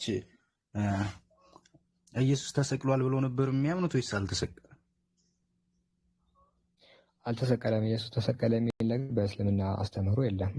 በእስልምና አስተምህሮ ስለ ከነቢያችን በኋላ ያሉ ህዝቦችን ብቻ ሳይሆን አስቀድሞ ያሉትም ኢየሱስ ተሰቀለ የሚል እምነት የላቸውም። በነገራችን ላይ ሁለት አይነት አመለካከት አለ። በጥንት እንግዲህ ታሪክን ስንመለከት አንደኛው ኢየሱስ ተሰቀለ የሚል በሰፊው የተወራ እምነት አለ። ቁርአን ላይ ወማ ቀተሉሁ ይላል፣ ወማ ሰለቡሁ ወላኪን ሹቢሀ ለሁም የሚል ነገር ይናገራል። አልገደሉትም፣ አልሰቀሉትም፣ ግን የሰቀሉት ሰው ለእነርሱ ተመሰለ የሚል ነገር ያስቀምጣል እና ሱረቱል ኒሳ ቁጥር 157 ላይ እስከ 158 ይናገራል። አልገደሉትም፣ አልሰቀሉትም፣ ግን የተሰቀለው ሰው በእነሱ ለኢሳ ተመሰለ ይላል። ኢሳ ያልሆነ ግን ኢሳ የመሰላቸው አካልን ይዘው ሰቅለዋል ነው። ከዛ በኋላ እንግዲህ እኛ ኢየሱስን ሰቀልን እያሉ ያወሩ ነበረ ነው የመጀመሪያው ቡድን ነው። ከዛም ደግሞ ክርስትና መጣ። ሰዎቹ ሳያጣሩ የተናገሩት ነገር ላይ ቤዝ የሆነው ክርስትና ኢየሱስ ተሰቀለ ብሎ ፕሪች ያደርጋል። ከዛ በተቃራኒ ግን እርሊ የሆኑ ክርስቲያኖችም ነበሩ፣ በዛ ጊዜ ነበሩ። ኢየሱስ አልተሰቀለም የሚል እምነት አላቸው። ኦኬ፣ አሁን የተለያዩ እንትኖችን ሴክቶችን ስናይ ሴክት ሲባል እንግዲህ ፍርቃ ነው። ፍርቃዎች መካከል አንዱ እንትኖች አሉ። ይህንን አንድ ኤራኒያስ የሚባል የቤተክርስቲያን አባትም ኮት ያደርጋቸዋል። ኢየሱስ አልተሰቀለም የሚል እንግዲህ ይህን በተመለከተ አንድ አርቲክል በቴሌግራም የምታናገር ሀይ ካልከኝ ልሰጥ እችላለሁ እና እዛ አርቲክል ላይ የእርሊ ክርስቲያኖች ለሁለት እንደተከፈሉ ኛዎቹ ቡድን ተሰቀለ እንደሌሎቹ ደግሞ ተሰቀለ የሚናገሩ ሰዎችም እንዳሉ ይናገራል። ስለዚህ እስልምናችን ደግሞ ሲመጣ እውነታውን ማሳወቅ ነበረ። ፉርቃን ሲሆን ፉርቃን ማለት እውነትን ከውሸት የሚለይ ነው። እውነትን ከውሸት ፉርቃን ከተባለ እውነትን ከውሸት ይለያል። ስለዚህ ኤርሊ ሰዎች ኢየሱስ ተሰቀለ ያምኑ ነበረ፣ ከፊሎቹ ደግሞ አያምኑም ነበረ ተሰቀለ ብለው። ቁርአን ሲመጣ ደግሞ ትክክለኛውን መግለጽ ነበረበት እና እውነትን ከውሸት ለይቶ ኢየሱስ እንዳልተሰቀለ አሳወቀን ነው። ስለዚህ ቁርአን ሲመጣ አዲስ ነገር የነበረው ነገር ክላሪፋይድ ያደረገው እና የገለጸው። ስለዚህ አው ይታመን ነበረ ነው። ጀዛከላህ ኸይር ወንድሜ፣ በደንብ ግልጽ አድርገህ ነው የነገርከኝ። ኢንሻአላህ የነብያችን መንገድ የሚለው እንትን ላይ ያለውኝ እዚያ ላይም ከለቀቀው እዛ ላይ ይከታተላል። ያ በውስጥ ጻፍልኝና ማስረጃዎች እሰጥሃለሁ። ኤርሊ የሆኑ እንግዲህ ሴክቶች አልተሰቀለም የሚል እምነት ነበራቸው። ነቢያችን መሐመድ ሳይወለዱ ቁርአን ሳይወርድ አስቀድሞ የነበሩ ሰዎች እንኳን ተሰቀለ ብለው አያምኑም። ተሰቀለ የሚሉ እንዳሉ ሁሉ አልተሰቀለም የሚሉትም እንዳሉ ያው ታሪክ ይናገራል እና ያንን ነገር በውስጥ ላቀብልህ እችላለሁ ከነ መጽሐፉ። ኦኬ፣ በቃ በውስጥ ጽፍልሃለሁ። አይ እሺ። ሌላ ጥያቄ አለ? እሺ፣ ሰላም አለይኩም ወራህመቱላህ። የለኝም ሌላ ጥያቄ እንደሚያመሰግናለሁ። አይ እሺ። ኦኬ፣ ጥያቄ ካላችሁ ኦኬ፣ ተጨማሪ ሰው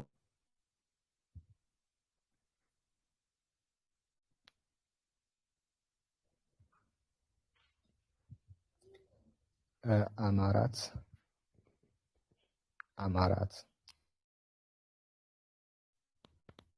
ወአለይኩም ሰላም ወራህማ። ሰላም አለይኩም። ወአለይኩም ሰላም ወራህመቱላሂ ወበረካቱ። ሰማለሁ። እየተሰማ ነው። አንተ ቀጥል። ጥያቄ አለ? አማራ ጥያቄ አለ? ወአለይኩም ሰላም ወራህመቱላሂ ወበረካቱ።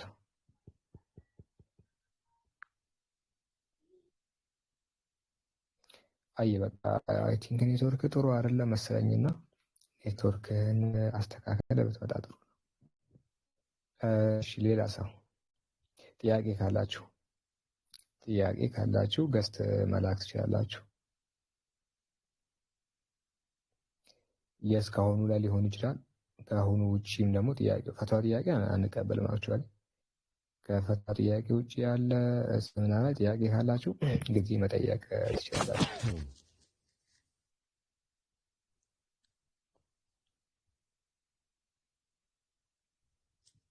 አደም ዲማ አሰላሙ አለይኩም። ወአለይኩም ሰላም ወራህመቱላሂ ወበረካቱ። እሺ ኖርማል ጥያቄ መጠየቅ ይቻላል? ኖርማል ሲባል ማለት ይቅርታ ያላችሁበትን ፕሮግራም አላወኩም፣ ግን ኖርማሊ በቃ እንደዚህ አሁን እስልምና ላይ ጥያቄ አለ? ችግር የለውም። አይ እስልምና ላይ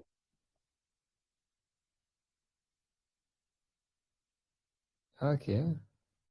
አይ ኖርማል ስትል አልገባኝም። ማሩ ነው ምንድን ኖርማል የሚባለው?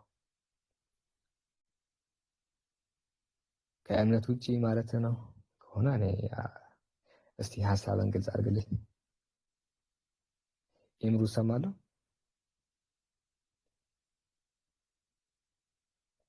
አደም ዲማ አለ? አደም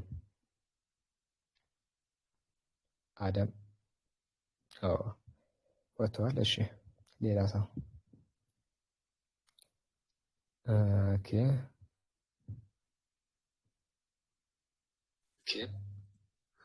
ሰላም አለይኩም ወራህመቱላህ። ወአለይኩም ሰላም ወራህመቱላሂ ወበረካቱ። ዘዶ